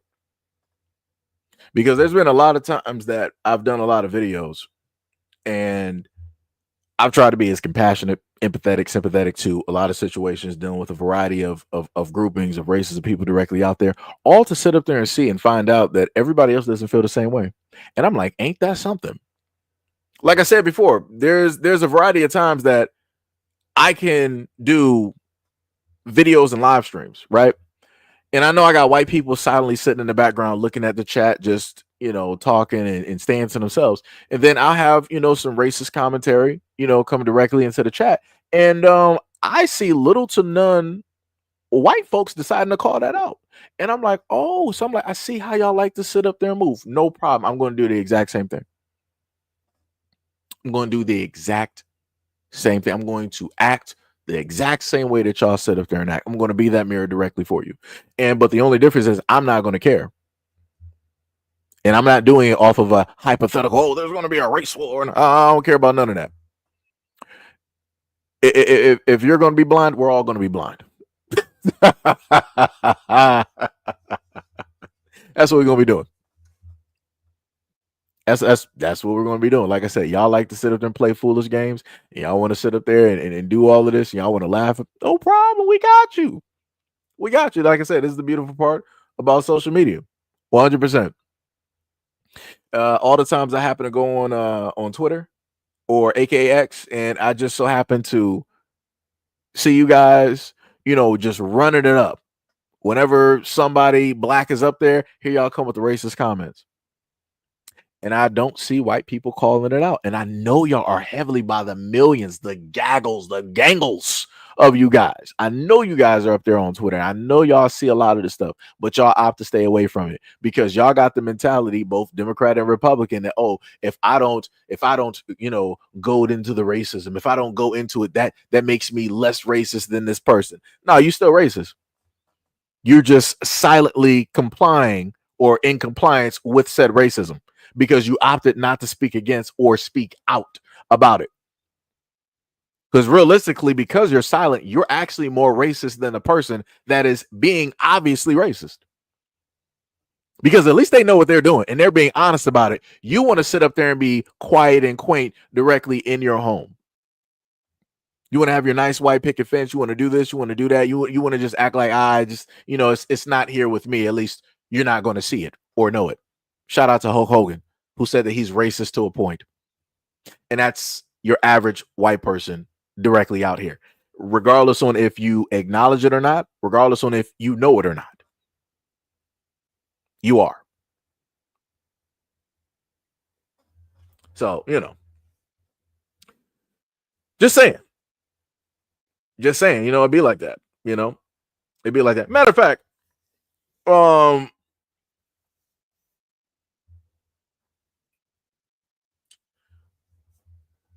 well, I would actually highlight that, but your clownery directly out here. But shout out to Truth Bomb though for that $5 dono. I have no problem with that. Matter of fact, let me see.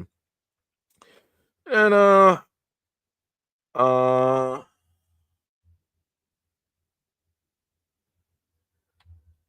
like I said, we'll sit up there and take it. So shout out to the trolls. Let me just highlight this because no chargebacks, just to let you know. We'll take that $5 dono. So case in point, this is just some of the, you would have thought this was Twitch. This is just some of the nonsense that y'all like to sit up there and write. But like I said, no chargebacks though. Shout out to that $5 dono. Ain't getting that back though. You better talk to YouTube about that. But yeah, like I said before, it'd be like that. Matter of fact, speaking of the police, let's just go into this video that I have here dealing with a Black American. And what's going on?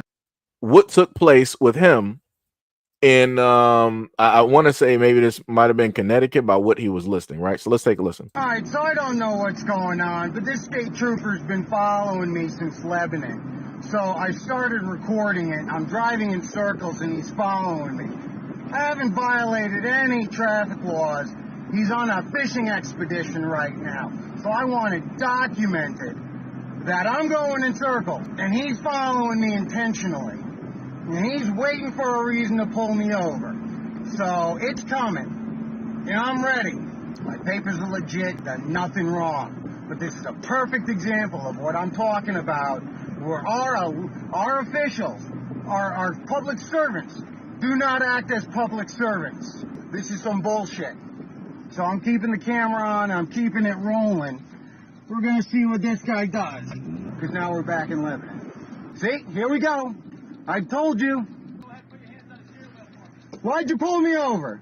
Why did I pull you over? I'm a little concerned, and I'm being recording this for my own safety right now. I pulled you over because, number one, you almost ran the stop sign up there, so you caught my attention. I was a little excited, and I do apologize for that, but I made sure to stop, and you'll notice... Go down because I can't hear you clearly. My top is off.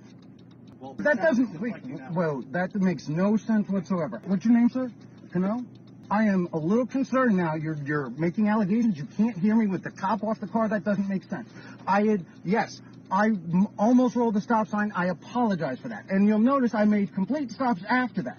I don't understand the reason for the rest of this traffic You stop. asked me a question, now you're not giving me a chance to answer. Well, because I'm also voicing my concerns. As a citizen, I am concerned that you're following me and trying to find something. Following you. Right, so because of the stop sign? Because this intersection is the same one that we started at, so why did you make a big loop for no reason? Maybe I forgot something at home. Where do you live? I live in North Franklin. But wait, Do you have any identification? I do, but why is the reason for the stop? Suspicious activity.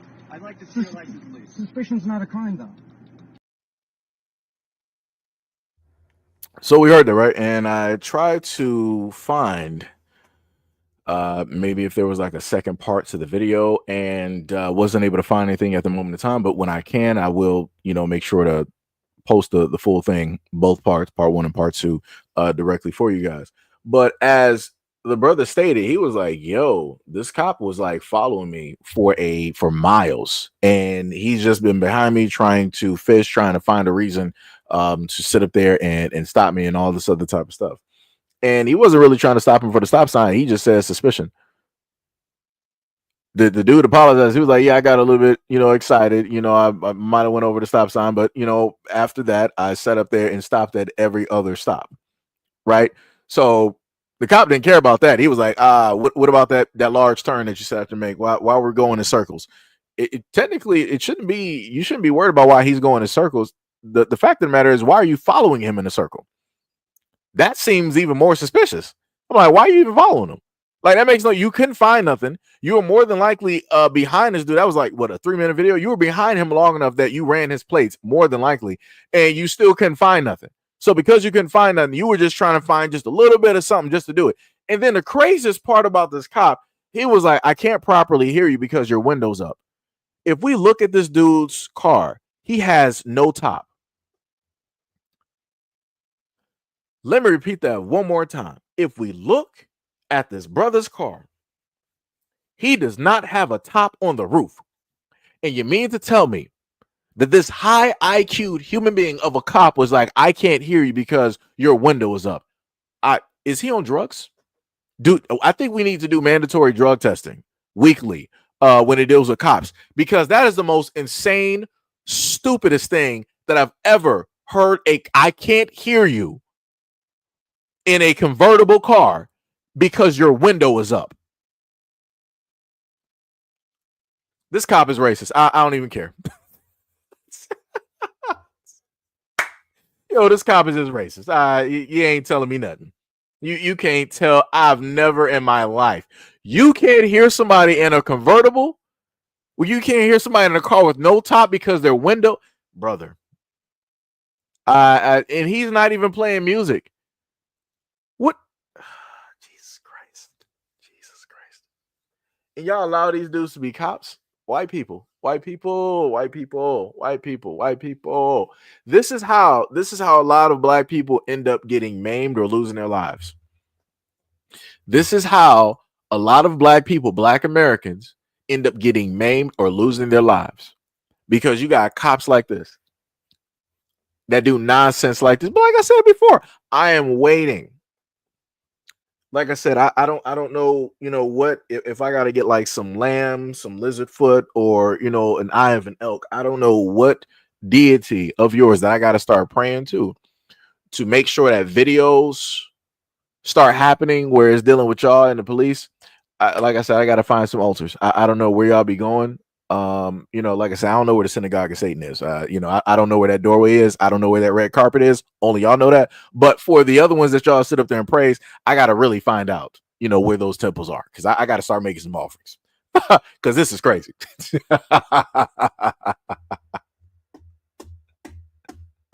This is crazy. That is 100% crazy. That is diabolical. I cannot clearly hear you because your window is up, but we're able to clearly hear him. Oh my goodness. Did he not know that this was recorded? Did he not know or understand that he was being recorded while this conversation? I can't believe you can't be this stupid. I mean, obviously you can't, but I'm like, you can't be this stupid.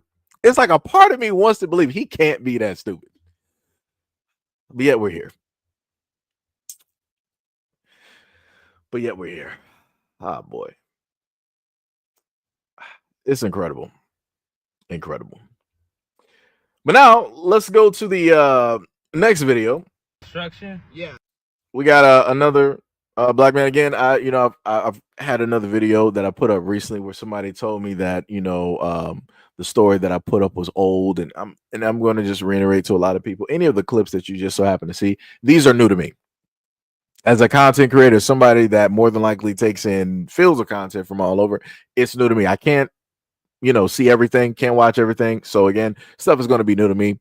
It may not be new to you. It is what it is. But if it's new to me, it's probably new to a lot of other people. Right? But anyways, let's get directly into this video here and see what happens. Because I didn't step out of car. What crime did I commit? A traffic violation. What's the traffic violation? I already told you it was 100 feet prior. So that's a citation. When do y'all pull a person out the car for a citation? So listen, man, I'm asking you to step out of the car. What am I stepping out the car for? I'm gonna give you one more chance. Or I'm gonna say you're under arrest for obstructing, and then we're gonna go that route. You wanna go that route? And then you want me to roll 6 your little one? Roll 6? Yeah, because I'm gonna send you to the county. Okay. You wanna go? Come on. All right, so listen, man, just listen. You just told me to get out. Now I'm trying to get out. So listen, I'm gonna have you step out of the car. Don't reach for nothing. Just step out. I'm gonna pat you down. Make sure you ain't got no weapon on you. You patting me down? Yes, I am. What? For a turn signal, right? So listen, put your phone what's your badge number? 1443. Put your phone up there. Okay, y'all hear this. He's patting me down because for not using my turning signal. Put your hands on top of your head. Okay. All right. Keep your fingers interlaced. Okay. All right. Step on out. Keep I your can hands step out now? Yep. Okay. You ain't gonna slam the door on me? No, I ain't gonna stay in the bar. How you want me to get out specifically? With your legs. With my legs, right? Like this? Yeah. Okay. Swing your legs. Okay. All right. Turn around. Face this way. Just like this. Watch this pat down though. See this? Well, we're not using my turning signal. My rights is being violated. Why is that? Because you racist or something. All right. Spread your feet for me. Okay, how far? You want me to do a split? Right there. You want me to do a split? What's that? You want me to do a split? Nope. Okay. All in the crotch. Look at that. Look at that. All in the crotch. Look at him. Now this, I gotta just pause it. Somebody gotta explain to me, for the white boys out there, what is your obsession? I mean, I know what it is because I got some books on it, but I'm like, realistically, what is your obsession? Because y'all really like sitting up there touching on black guys. I'm just gonna be real. Like, every single time I happen to watch some pat downs, y'all be really touching on black dudes. Like, it's like that's crazy to me. And I'm like, y'all really be making sure to like touch on certain areas. I'm like, bro, do you need to, have a conversation with somebody? Are you fighting with like some urges? Like, so because you fight with urges, you become a cop so that you can legally do it without anybody trying to question what it is that you into? Like, is that what it is? Because I really feel as though that's what it is. Because the amount of aggression that y'all be having when y'all be really wanting to get on top of a black guy when y'all arrest him is crazy. I'm like, that's a little bit weird. I'm like, the amount of aggression and hostility is looking something different here. It's looking quite weird. You're moving a little bit too much. You seem a little bit too excited to try to get somebody out of a car, to pat him down, to get him directly to the ground. and to get directly in their ear and start hollering some order seems a little bit weird and suspicious. I don't know why people aren't looking at this and analyzing this stuff, but I feel like a lot of people need to.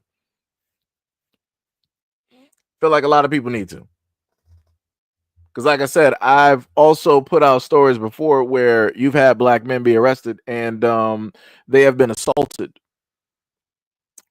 They have been assaulted the same way that women talk about having stuff happen. You've had guys, black guys, had stuff happen. I've covered stories like that too. Like I said, white guys, y'all gotta let us know what's happening. Because that's crazy. That's some diabolical work. Like I said, I don't know what this is. But let's continue.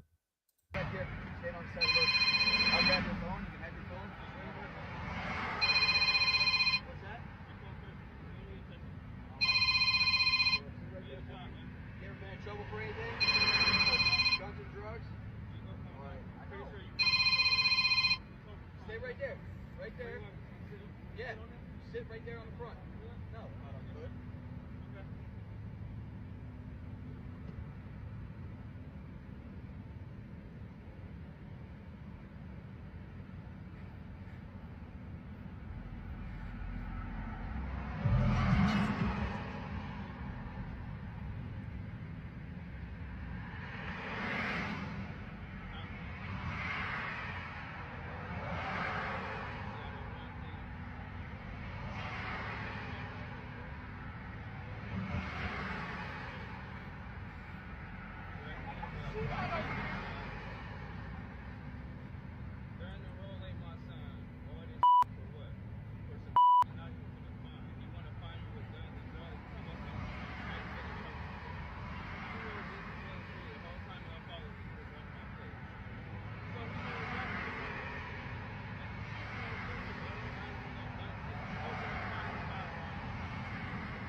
day. There's other stuff going on.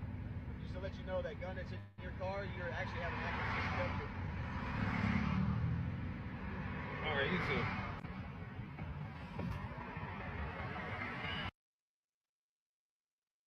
Now let me just freeze it real quick, right?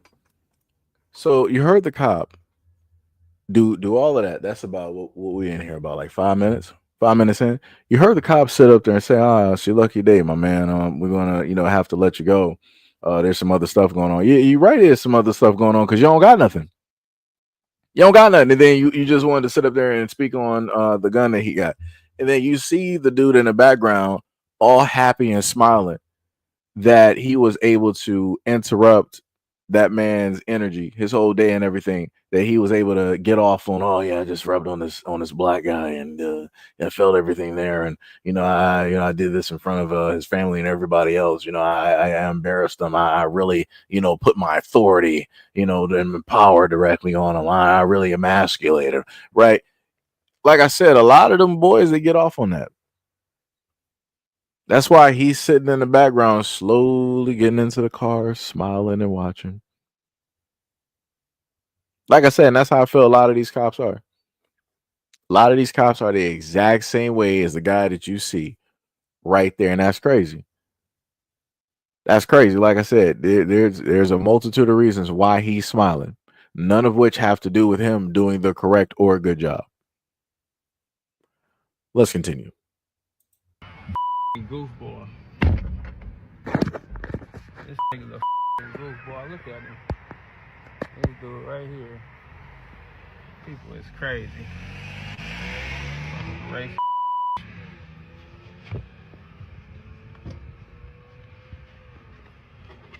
Oh, man, I can't wait to post this, man. Like, bro really just violated the fuck out my rights, and I'm glad I recorded this video. You feel me? Bro really just try to slime me crazy. Then gonna say, "I just want you to know that gun that's in your car, you got an inactive CCW or active CCW? You telling me I got a gun in my car?" Like, bro, you sound stupid as violated my rights to get me out the car, everything, bro. Like, these people is racist and corrupt, bro. This shit pissed me off so bad. Like, how far they really go and just play us for our rights and bro. Crazy out here, bro. It's always car 8 too. I'm obstruction? Yeah, because I didn't step out of car. What crime did I commit? A traffic violation. What's the traffic violation? I already told you, it was 100 feet prior. So that's a citation. When do y'all pull a person out the car for a citation? So listen, man, I'm asking you to step out of the car. What am I stepping out the car for? I'm gonna give you one more chance, or I'm gonna say you're under arrest for obstructing, and then we're gonna go that route. You wanna go that route? And then you want me to Rule 6 your little one? Rule 6? Yeah, because I'm gonna send you to the county. Okay. You wanna go? Come on. All right, so listen, man, just listen. You just told me to get out. Now I'm trying to get out. So listen. Right? That's pretty much how the whole situation started. And we were able to sit up there and see the aftermath of everything. Like I said, that's crazy to me. That man got treated like that in front of his son for no reason, because the cop wanted to put his authority out there, his power. He just wanted to be free swinging for no reason. But I forgot there is a reason. That's because the cop is racist. Because these are the same people that always like to sit up there and say that, "Oh, I don't see race. I don't see color," and all of these things. Like I said, it's crazy. And again, I don't care if the dude had a weapon in his car or not. You wouldn't have known about anything if he didn't get pulled out of the car. What he has in that car ain't bothering nobody. Everything he has in that car, him, himself, and his son, he has something there for protection, because people like to jump and act stupid. He has every right to be armed, to be able to defend himself, his property, and the life of his child. He has that full right. But, whenever it is that black people want to arm themselves or defend themselves, it's a certain color of folks that got a problem with that. They feel that, black people don't deserve their right to be able to do it. But realistically, let me just be honest with a lot of people. It's not because they don't feel that black people don't deserve the right. It's a fear, because they fear that all of the things that they have done to us in the past, deep down at their core, they feel that we are going to in turn enact and do those exact same things to them. This is a deep-rooted fear that a lot of them have. And the funniest thing is, if you look around at this moment in time, that's not what's happening. We're not the ones doing stuff. We're not enacting laws. We're not doing the regulation. We're not doing none of that. It's y'all doing it. It's self versus self. They've conditioned themselves at this moment in time to see black Americans as the villain, when realistically the villain has been present out there in the open and staring them in the face every single time they look in the mirror. But like I said, psychological warfare and being conditioned to believe something that is false, that's what happens. Instead of looking at the real threat, the real enemy, which is self, you decide that, you want to look at everybody else and to say that everybody else is basically against you. Crazy work. Diabolical. Diabolical. D-Money was like, none of them are racist until their daughter brings home a black guy. I mean, that was Hulk Hogan, when his daughter Brooke was either dating or seen dating somebody that was black. Yeah, that was pretty much her. And Hulk went all in. He lost it all that day. Lost it all. And this is the same dude that was on his own show, sitting up there blasting Jeezy in his truck. And I'm like, you gotta be kidding me. But I'm like, I'm not really too shocked, because that's how they roll. They will try to present themselves as not being racist and all this other type of stuff. And you'll find out. So now we got another video by way of this black woman here. And I want to I'm sorry. Hold on. Let me just go back to this brother here. Right. So for this video, let me just specify. He specifically stated, quote, I contacted a lawyer from Freedom Block. He got the full body cam footage and stuff, reviewed everything, but said it was unlawful, but it wasn't the worst. And he just filed a complaint. Right. Underneath another one, he said that I had consultation or talked with one, meaning a lawyer, and didn't hire one though. He didn't feel that this was a terrible situation, but he definitely felt that it was an unfortunate and misuse of power, but not a big case. So he got in contact with a lawyer or some lawyers, and nobody wants to represent him. I guess you got to get slammed on the ground. I guess you got to be halfway. Your brain got to be halfway working because of the things that the police did. I guess you got to be stretched out in a hospital bed unconscious, for lawyers to actually represent you on, stuff dealing with this. But like I said before, this is the type of stuff that black people in America got to deal with. And this type of stuff that we got to face. Nobody else has to deal with these types of issues. And like I said before, yeah, I do post videos, but like I said, nobody else has to deal with stuff like this, because as they always like to say online, if you're not doing anything, if you're not doing a crime, then the cops wouldn't be following you. They wouldn't be doing this and that. Like I said, they'll find every single reason and rhyme in order to give justification for the cops' actions in this video. Crazy work. But yet when the cops do it to them, oh, magically they're losing their minds. It's an injustice. Something has to be done. We all got to band together. We're all America. We can't allow this tyranny to stand. Right? It's that whole deal. It's crazy. 100% crazy. So let's go to something to help inform black Americans out here. And I'm going to put a little bit more insight on that slightly because of the area that I worked on a little bit after. Speakers, what are some N-word equivalents or anti-black slurs so we can stay woke? And they delivered. First of all, remember that Spanish differs across countries, but anyway, here we go. Mayate, apparently they use this word in Mexico and El Salvador. So some people were like, oh, it just means June bug or it means dung beetle. But then others have said, nah, them's fighting words. It's just like saying the N-word. Kokolo is apparently a word that people use in the Caribbean. But some people say, oh, it doesn't have any negative connotation. But then others say, yes, it has adopted a negative connotation. So you got to listen out for tone and intent. Prieta or prieto is another word that doesn't always have a negative connotation in some places, but in others it does. So again, you have to listen to tone and intent. And then we start mixing words and you get prieto kokolo, which is used in some islands. But again, you have to listen out for tone and intent because some people say it's not negative and some people say that it is. Taking it back to Mexico, we have moyo. For some people, it just means black. Nothing more, nothing less. But then for others, again, tone and intent, it can mean something more negative. Couldn't find too much information on the word molleto or mayate in Puerto Rico, but it seems like it might have a similar meaning to mayate in Mexico. I'm just adding it here because one of the commenters put this in the comments on the last video. Now, those were all the words in Spanish that I received, but I also wanted to share a couple that are non-Spanish that also have negative meanings for black people that you should look out for. The word bakuku in Guam, thank you to the commenter who shared this. I couldn't find too much information, but if you are from Guam, would love if you could share some background on that word. Now, this last word, kalus, is used in India, and it's something that I actually learned a few years ago, but there is that TikToker who made a whole list of all the words that people use in India that are anti-black, so go ahead and check that. Hopefully this will help some of you navigate certain situations when you're traveling or at work. You can make sure to know whether or not you're in a safe space. So we all heard that. We all heard that. I wish she didn't have the nose ring in, but I'm not going to focus in on it. it's just a pet peeve. But I could sit up there and say working with people that were from like South America, I've heard throughout the job, mayate, I've heard that. And I'm like, yo, what is that? I'm like, what does that, specifically mean? I forgot what they specifically told me, but it wasn't, they were trying to say like it wasn't, nothing bad or whatnot or whatever. And now I'm sitting up there, I'm looking at this video and I'm remembering hearing people sit up there and say it. I'm like,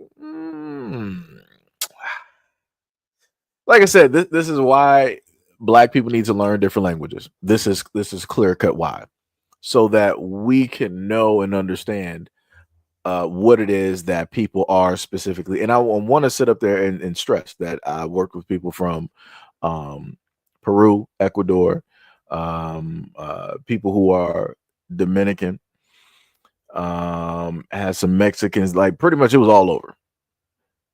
And one of the main things, like I said before, one of the main things I remember hearing was mayate. I might be mispronouncing, but you get what I'm saying. She has a way better pronunciation than I do. Again, I'm American, so I have American accent and American pronunciation. But yeah, this is why, like I said before, when it deals with Black Americans, and like I said, nobody else got to deal with this.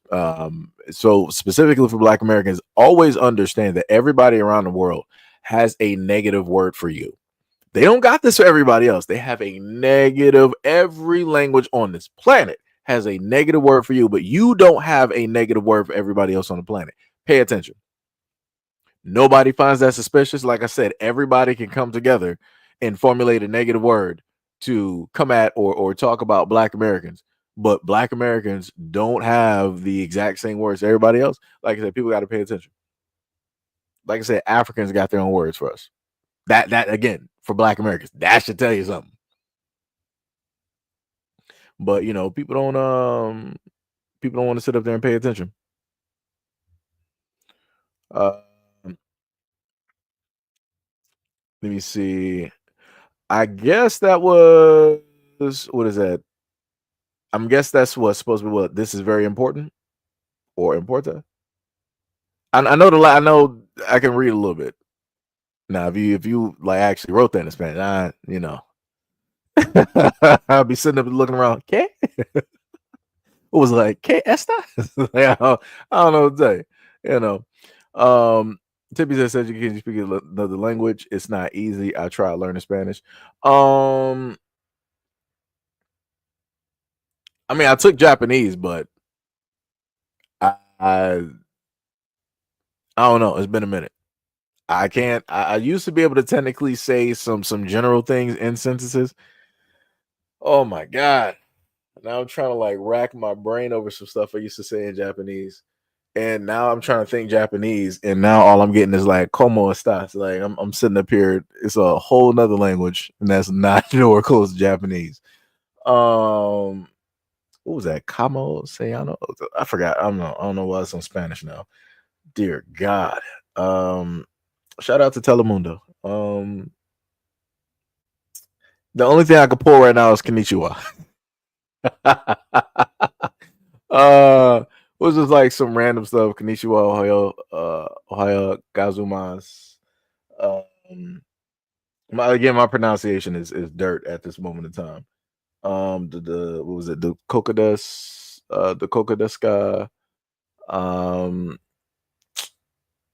I used to know how to say like hi, my name is. I forgot. It's been a minute. I ain't even about to try to tempt fate right now. D said, yeah, the Bible says we have a byword on us, right? TB said that's ridiculous. Other races have a racial slur for black people, but not people who colonize them. Insane. D Money said, I mean, we can come up with comical slurs for the other groups. Jason said you, yeah. How you say it matters. Okay, I got you. What was it? Sham said, I know French. They have a lot of anti-black words. Like bambula. What was it?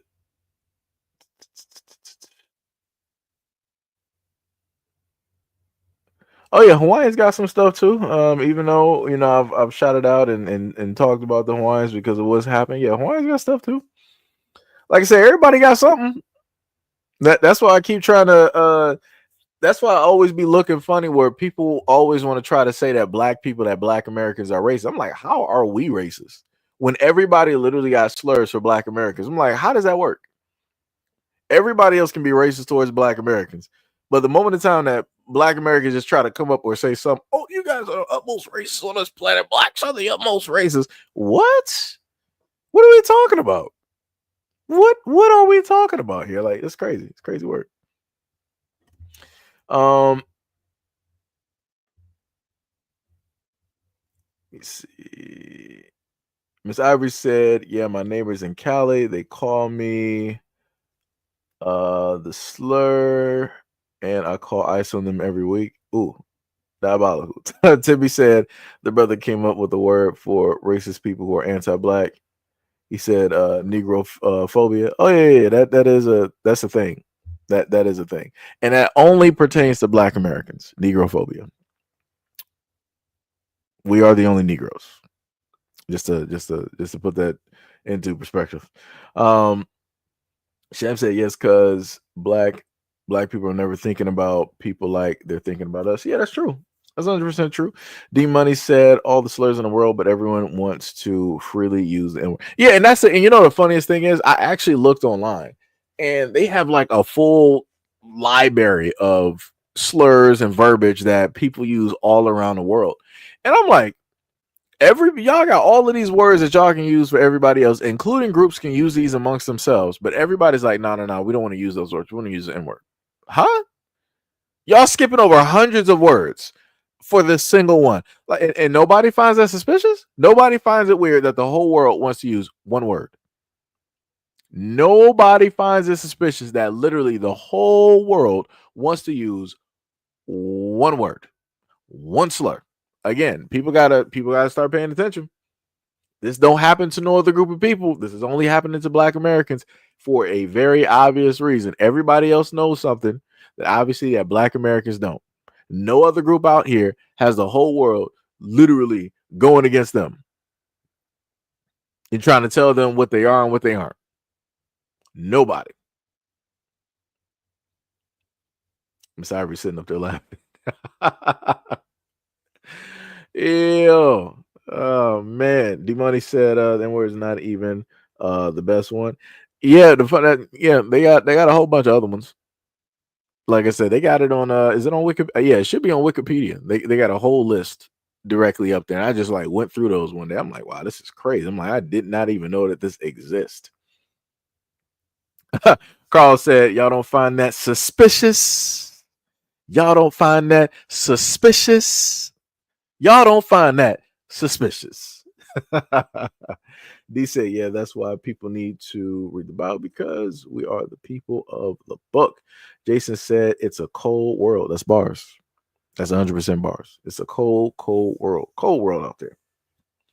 But yeah, that is pretty much actually it at this what is it, injunction or juncture during the live stream. I guess that is pretty much it. We did pretty good, pretty well today, guys. I will say, let me see what we got at the that came by way of both channels, I guess. That's not bad. About a good 1300. It's not bad at all. Setup then took about good 3-4 days directly off. Somebody said we African though. Hey, you know what? The way I put this now is that whatever people want to sit up there and call themselves or believe, that's what you do. I'm not throwing myself in there.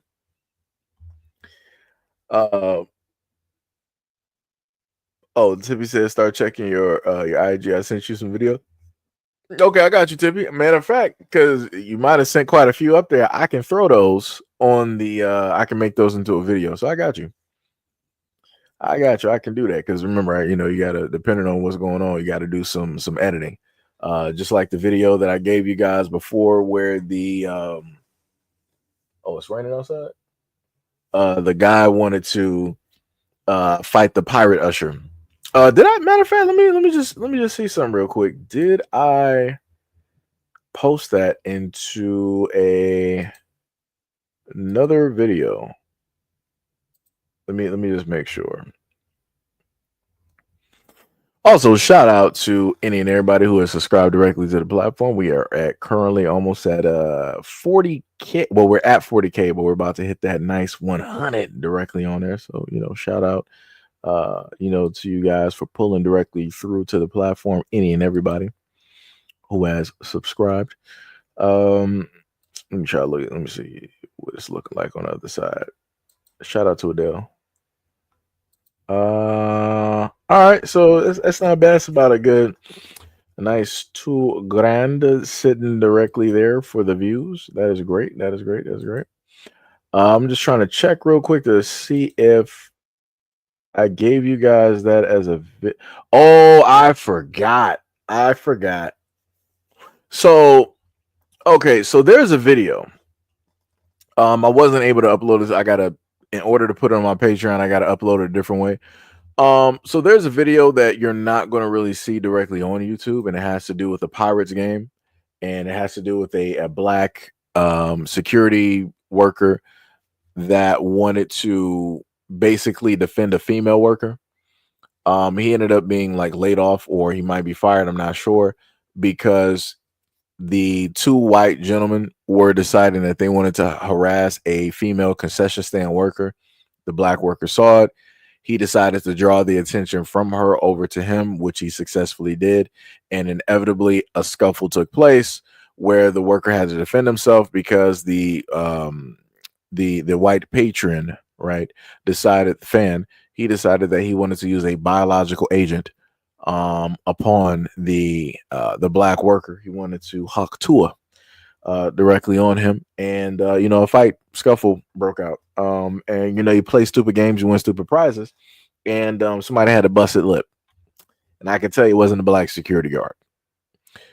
And then after that took place, the dude kept doing the haktua a few more times, knowing the fact that his mouth is busted.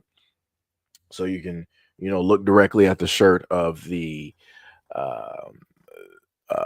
security guard, the worker there, and you can see red dots and everything on his shirt. Again, crazy work. And the moment in time, he wanted to then start trying to portray himself as a victim once the police rolled up. And other white people there were not, in a sense, really trying to protect the worker. Other people were trying to tell him to just go elsewhere. And I'm like, dog, the dude was defending himself. He did two good things. He defended that woman that was being harassed by these two dudes, and then he also defended himself. But yet, like I said before, the only thing that I'm learning from situations like this is that if you're black, you might as well just do whatever, because nobody is going to actually defend you, and you're not going to be seen in a good light, even if you are doing this in the best interest of somebody else and you're trying to defend them. it's just not going to work out. Like nobody's going to defend you, even if they're sitting there watching. It's crazy work. It's crazy work. Diabolical. Tibby said, I'm trying not to argue with strangers online, but Mexican female almost had me calling. Who are you talking about, Tibby? Yeah, lunch in the comment section. Send up to laughing. Tibby said, since she said free speech. Oh, wait a minute. I do have another video. Wait. I forgot. I gotta make sure though. Because I don't think the word was actually used. Matter of fact, I gotta upload it real quick. Gotta just upload it real quick. Just so I can check what it's looking like. But yeah, also much love, respect, and appreciation to any and everybody that's here currently at this moment in time. Hopefully you guys are having a great day. Hopefully you guys are having a good great day. And also much love, respect, and appreciation to any and all of my moderators that are currently here with us in the chat. Much love, respect, and appreciation.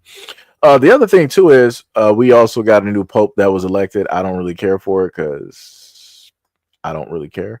But yeah, just putting that, directly out there. Oh, almost played that Kanye video. Don't want to do that. That would have been all.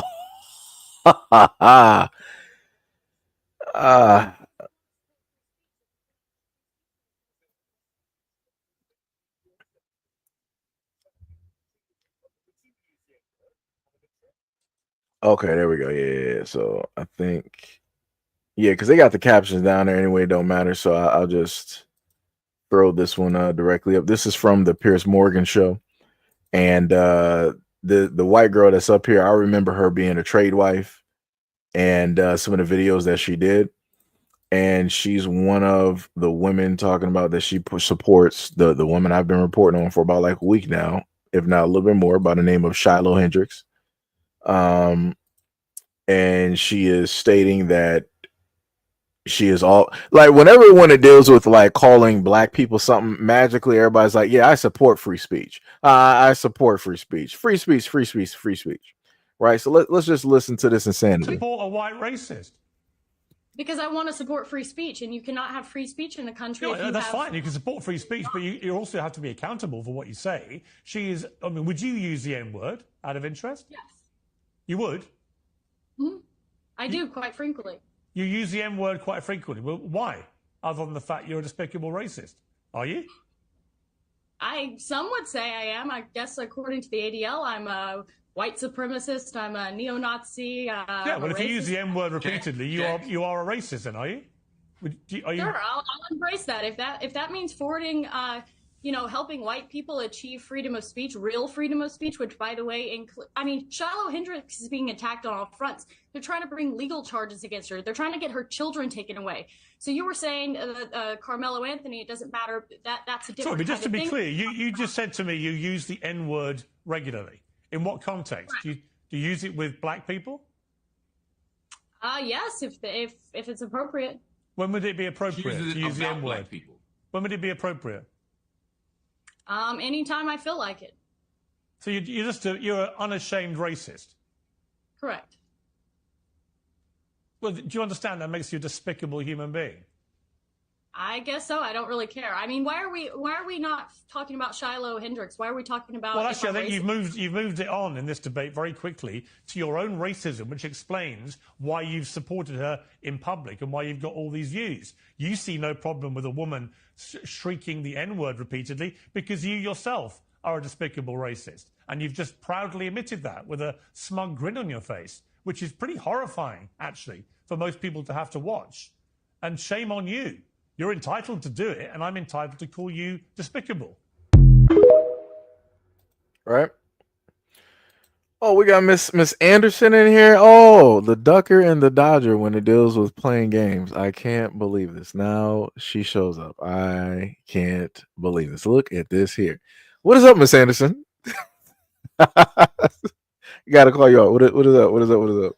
Much love, respect, and appreciation. We ain't heard from you in a minute on this channel. Let me tell you, been ducking and dodging, dodging and ducking, ducking and dodging. But yeah, this trade wife right here is crazy. She said, "Don't start. Don't start what? Don't start what, man? Some crazy work. Try to sit up there and hit people up to sit up there and play some Call of Duty. Nothing left on red. Diabolical work. Crazy. Insane. But yeah, the lady that you saw there, Trey Wipe, yeah, she is on TikTok too. And funny enough, because she wanted to bring up Shiloh Hendricks, right? She's currently sitting at 756K. And I'm guessing that something else actually happened on the platform, because at the moment you can't see the names anymore of the people that donated. And I can tell you why you can't see their names anymore, because people were having racist, derogatory slurs as names. So now you got Go Sing Go. They actually had to step in, and they were like, all right, we're not going to allow them to, put names directly up there. Like I said, you're seeing, you got over, I'm sorry, let me say not 30. It's not 30K yet. You got 28,568 people who donated directly to her. And the greater majority, 95%, 95%, if not more. A matter of fact, I'm just going to push it. 99.9% of those people that left donations, they had racist slurs, derogatory names, and everything that you can think of as the name directly up there. So this is why if you go to the Go Sing Go, you see everybody's name as anonymous giver. Because I'm looking at it right now. Because I remember I took some snapshots of some of the names that were directly up there, and I'm like, oh, y'all messed up again. But like I said, this is the way that they want to sit up there and move out here. Like I said, I love the honesty. I 100% love the honesty, and I want it to keep happening. Let me see.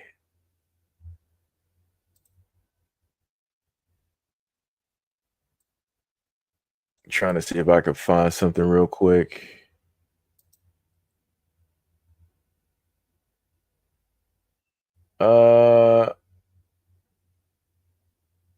Austin McCaff's father responds to Carmelo Anthony's, I guess, representative, I guess.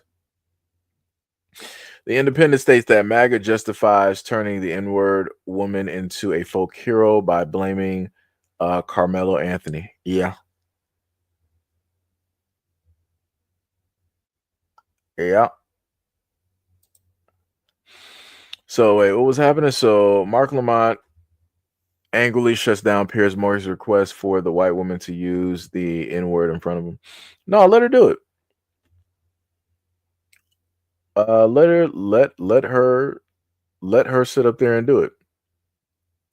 Because I'm sitting up there, I'm looking at her. So you got the fair skin, blonde hair, blue eyes. Yeah, let her do it. That is for when it deals with white people. That is their god, right? That is their ideal, look. Historically, if you tend to, look at stuff. So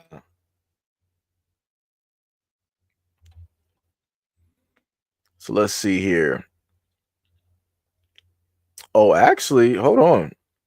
I think something like really must have took place. Like Go Sing Go had to, I guess they did this all over the place, because even when it dealt with Carmelo Anthony's Go Sing Go, they also made it's the names are anonymous as well too. Let me see. So I'm trying to see. Yeah. Oh, so they had to. So wait, did they just have to do that all over the platform? Okay. Because I had to go to somebody else that had nothing to do with it. And I do sort of see anonymous, but I see names at the same time. But yeah, when it's dealing with the Carmelo Anthony Go Sing Go and the Shiloh Hendricks, yeah, all of that says anonymous. So yeah, something, yeah, they had to I guess they really had to step in and do something there. Yep. You can't see the comments under there either or anything. Yep. It's crazy work. It's 100% crazy work. Yo, Ollie, what is up? What is up? What is up? What is up?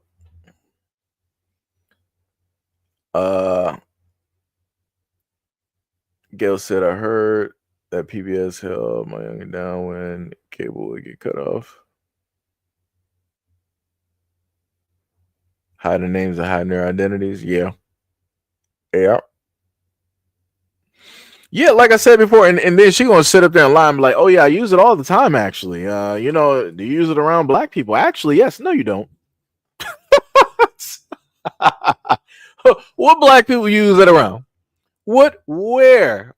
Your blonde hair, fair skin, blue eyes. Where do you go that you're just around black people using this?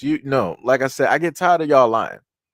I get tired of y'all telling these tall lies and all this other. Like, yo, that is some crazy work to sit up there and tell a bold-faced lie such as that. Man, somebody would have slapped the soul out your body. You ain't doing that. She knows she ain't doing that.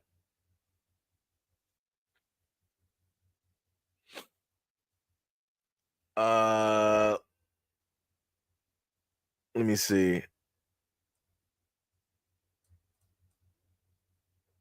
Let me see something real quick.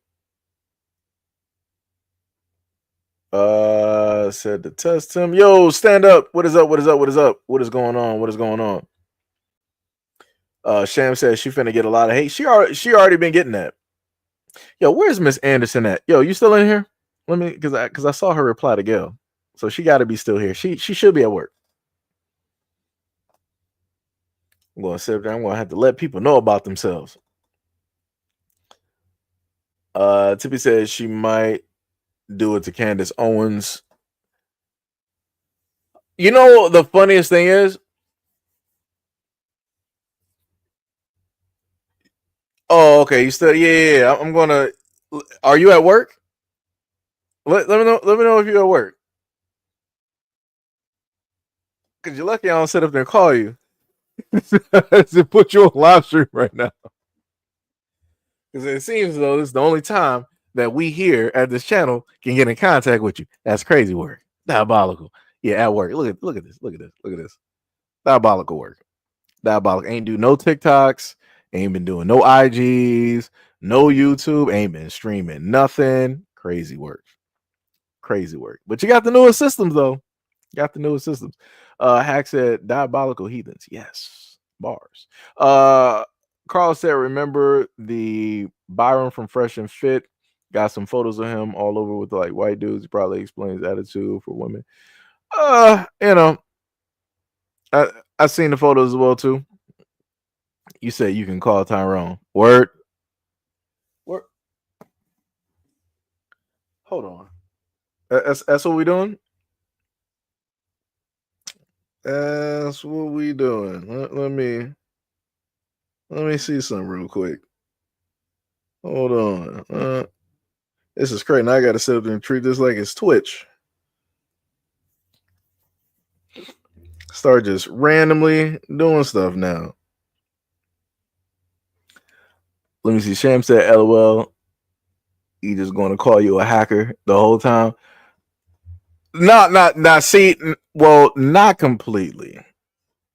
Now I sat up there and said before, because we done played on Xbox, and let me see. Yo, place and novelties. Much love, respect, and appreciation for the $5 dono to the channel. Much love, respect, and appreciation. Much love, much love, much love. Wait, was that? Oh, that was 54 minutes ago. My bad. Sorry if I didn't actually get to that directly on time. But shout out and much love for the dono. Much love, much love. Actually, no, I wouldn't call her a hacker all the time. I just know that wasn't her playing Call of Duty. I can tell you that.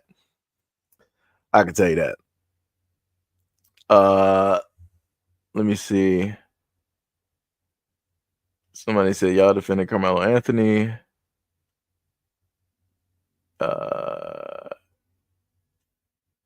Y'all defending a father that make it make sense. Yeah, we can make it make sense. Firstly, Carmelo Anthony, I stand by what I said up there and stated. He defended himself just like the other kid, Allison, defended himself, quote unquote. I'm sorry, he didn't defend himself. He was actually actively trying to go after somebody. Ramirez and Allison were supposed to have a fight. And Allison decided that he wanted to bring a weapon to a fist fight, and he ended up taking the life of Ramirez. That wasn't self-defense. He did that multiple times. Carmelo Anthony was sitting directly underneath the tent. It was raining directly outside, and you got these two burly Caucanites, football players, both almost together, equaling up to like 300 to 400 something pounds, versus Carmelo, who is a hot 130, decided to boss up on him and try to tell him, you don't belong here. Get about the seat. You need to move. And the scuffle took place. Carmelo defended himself, and it is what it is. The father, who ended up losing the life of his son, there was some footage, or at least a picture of the body camera, of which the cops were basically stating that, oh, you know, the kid sat up there and pulled a weapon out on us. He was pointing something at us, da da da da. But magically, when you look at the footage, at least the picture that's there, you don't see what it is that the cops are talking about from their angle. The father was distraught. You know, the cops ended up taking the life of, you know, his son, and you know, you got a distraught parent. In those moments and times, you don't know what a parent is going to specifically do, especially when it deals with their only child. So, yeah.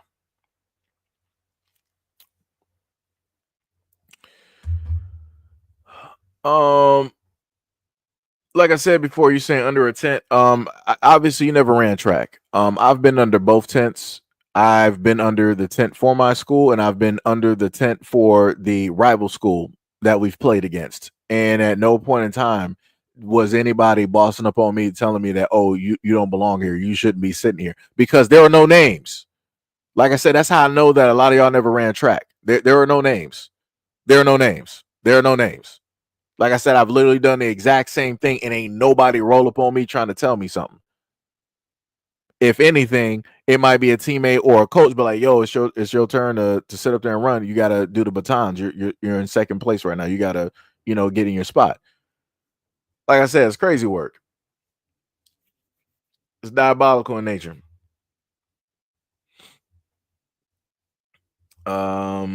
You said, so you're defending him. I'm saying that the father is distraught. He's emotional. No parent knows what they're going to do in a situation such as that. He's a distraught parent that lost his child. That's the only thing I can tell you.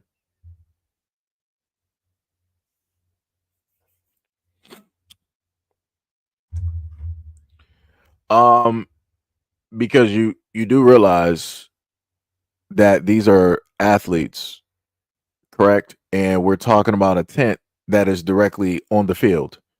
And I'm correlating that with me being in high school and running track, and we have the exact same tents set up so that people can sit down from the opposite schools.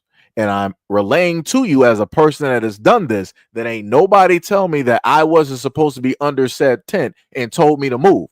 Like I said, there are no seating arrangements. You can sit there if you want to, because in a lot of instances, people know people from other schools.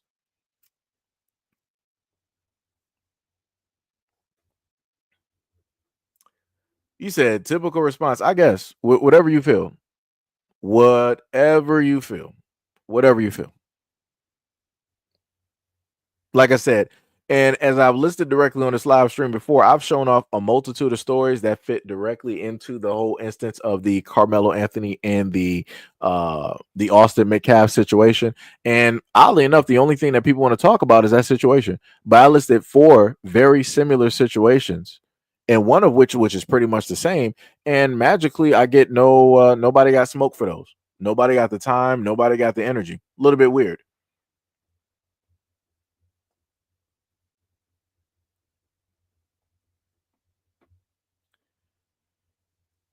And let me be clear again, one more time.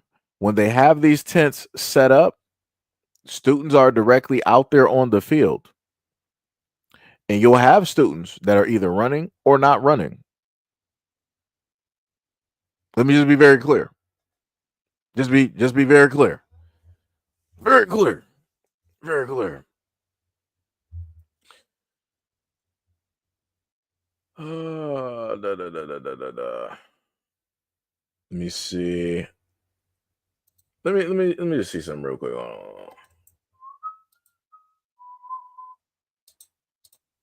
Let me see.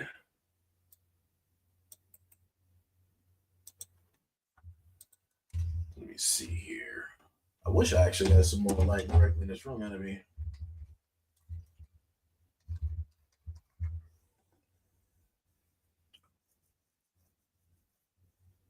Let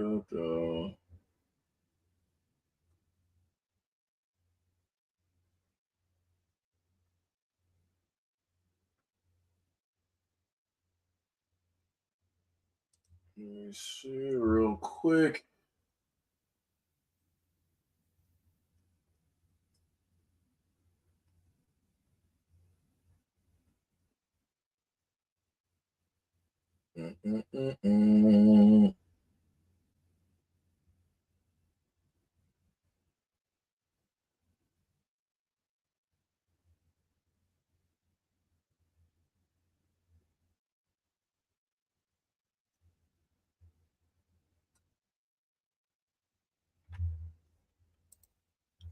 Because I'm not sure if people actually realize it or not, but people on the football team and basketball team do also, on their off seasons and whatnot, run for the track team.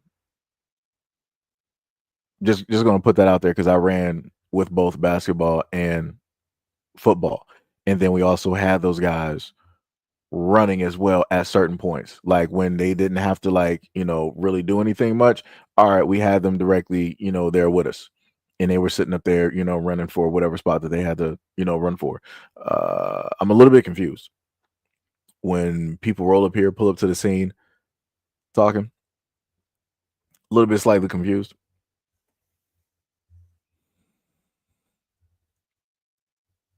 Because people try to make it seem like oh yeah, that was only specifically for the people playing the sports. No, it's not. You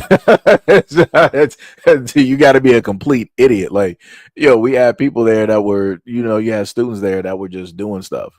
They might have been passing out stuff, cups or whatnot or whatever, on both sides of the field, or depending on what school was basically hosting it. But yeah, it's crazy work. Crazy work. What do we got?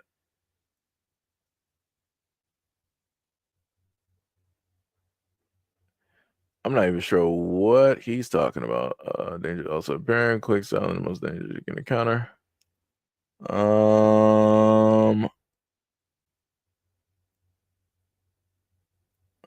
He said we'll keep it real, all right. I mean, whatever.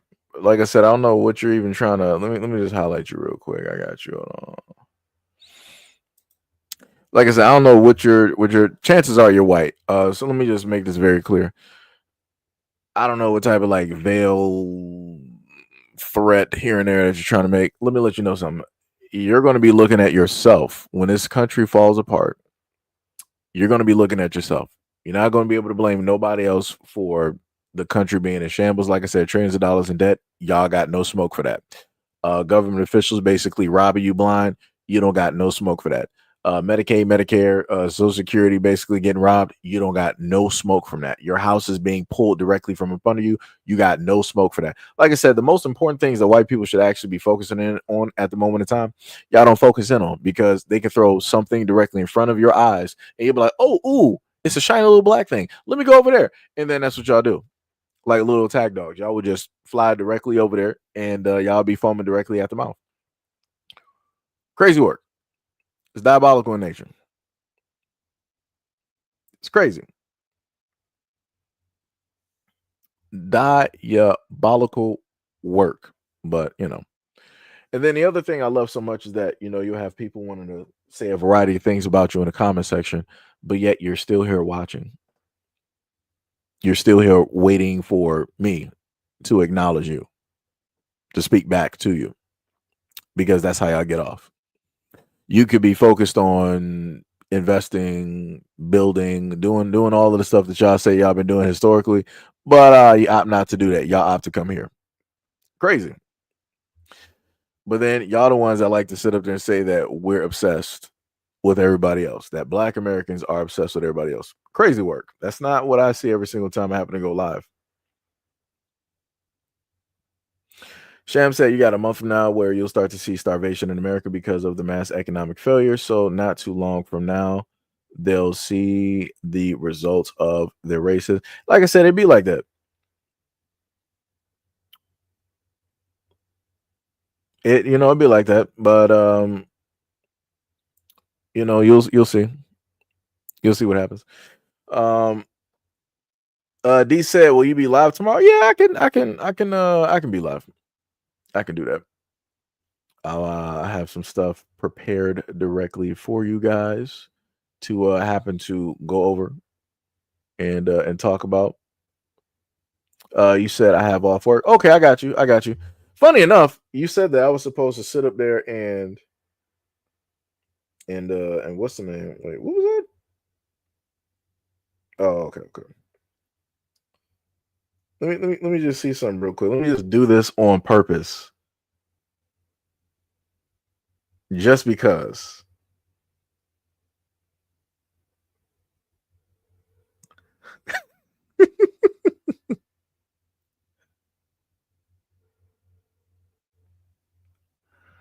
Yeah, I wanted to just sit up there and do that on purpose.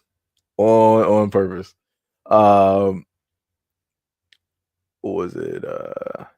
He said, cool deal, brother. Okay, I got you. Gail said there will be no more Jacob's trouble. Gail said their blessings is over. Tippy said, I never seen a Black woman proudly call a white boy a word. Never. I mean, yeah. Like I said, Black people are not really focused on stuff like that. That's not really how we move and do. Sham said, I'm tired of pizza, Seji. I got a free pizza and been eating it all week because I can only eat 2 slices. Wait, hold up.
All right. I am back. Sham said, I'm tired of, he said, the word I hate the most is lazy. D Money said, hold on, what kind of pizza?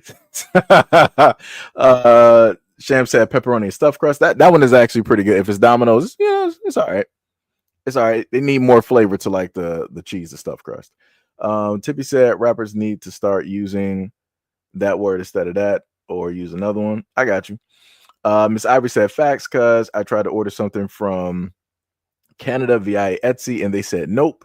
The rep said that they don't know My stuff would get across the border because of tariffs, and the mail is shut down. Wow. D-Money said, you lost me with the stuffed crust.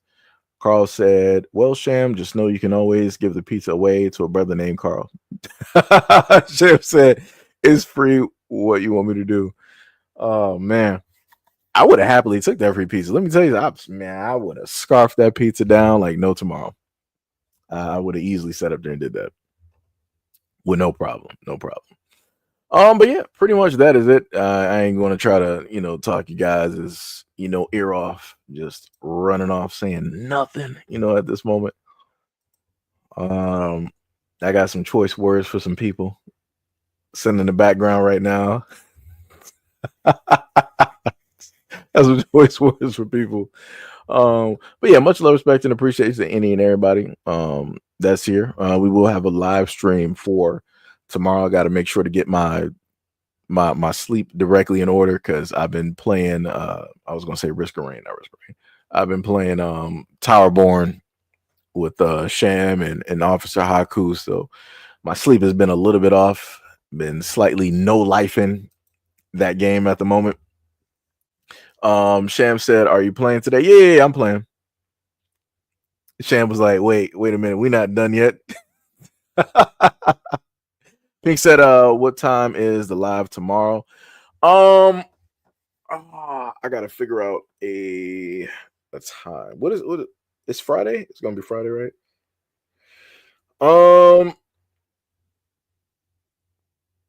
I want to point towards the normal, which would have been probably like 12. But it'll probably be during, I want to say it'll probably be during like the afternoon. It will probably be during the afternoon that we'll have that live because it's going to be a Friday and everything like that. So, be able to do it like that. What is up, Pink? D said, thanks. I got to rewatch this after work. I missed a lot. Sham said, okay, I'm going to garden for an hour and we can play. All right.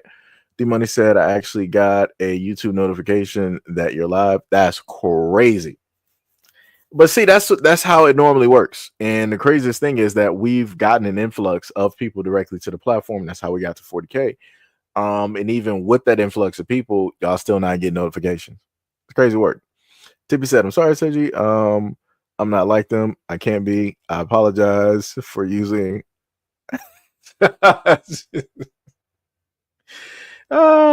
Tippy is hilarious. Let me tell you something.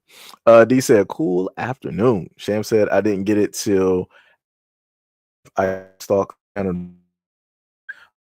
Miss Anderson said, I got the notification late. Yeah, that again, that's YouTube playing with the notifications and everything, which again is crazy. And there's nothing I can specifically do about that at all. I mean, the Discord does say or let people pretty much instantly know when I go live. So I guess that is technically the best way for people to know that, hey, Seji's going live by having Discord and having the notifications directly up, because YouTube ain't going to do it. Obviously, they're not going to do it. And yeah, I'm probably going to upload the video that I wanted to post. I'll probably just upload it either to IG or on Patreon because I can't put it directly up here because of problems. So, we'll be figuring out. Like I said, I got a video up there for y'all. I wish I could have actually posted that, but can't specifically do it. Maybe I might have to do the news version of it and then, slide in whatever I was going to sit up there and state. Might have to do it that way. But yeah, again, much love, respect, and appreciate to any and all of y'all currently here at this moment in time. D Money said I always get the Discord notifications. Yeah, that's the one thing I love about Discord is that there is pretty much no delay on you guys actually knowing when I'm going live or whatnot. It'll just show up. Where is that was somebody else. Yeah. But yeah, that's the one reason I do like Discord. I do have it directly on my phone as well too. So if I happen to go live, usually I will get a Discord notification on my phone letting me know that, hey, yo, your channel is now live and yada yada yada. So So again, if people want to, want to know if a brother's going live, hit up that Discord. You can, clearly hit that up. We also got some people that be in there, here and there. Discord is not as live as it, as it once was in the great pinnacle of the channel, but it might get back up there one day. But that is pretty much it. And a brother's about to go probably figure out some food situation and different things of that sort. And put some videos together for you guys. And yeah. So enjoy y'all Thursday. Have a great day. Have a wonderful day. Thank you guys for pulling up and showing up. Shout out to anybody who is a member. Shout out to all my members. Shout out to all my moderators. Shout out to anybody who has donated directly to the channel, including trolls. Shout out to any and all new subscribers as well. And yeah, love y'all. So again, I will see you guys a little bit later in the next live stream. What did Tippy say? She said I might go on Discord and post wrestling content. Yeah, you can sit up here and do it. I think what we'll try to also do as well too is have a section for wrestling. I'll probably put one of those up there so that you can have like your home where you can just post everything wrestling and stuff like that. Tippy said joking. Nah, she wasn't joking. Shan was like, Oprah trying to lay low after that Hawaiian stuff. Yeah, she is. D Money said, and shout out to the regulars. Yeah, and much love. And well, technically, I consider the regular people the subscribers because I pretty much feel as though that they've subscribed to the channel. I could be wrong, but that's why I don't really say regulars because I pretty much figured that everybody that normally is here every day subscribe to the channel. So, but I get you. Shout out to the regulars. But yeah, enjoy y'all day. Go order some food. Go have some fun. Get your feng shui in order. Spend time with yourselves, your family, and catch up on some anime, some movies, and things of that nature. And I will catch y'all on the next video and live stream. Peace out.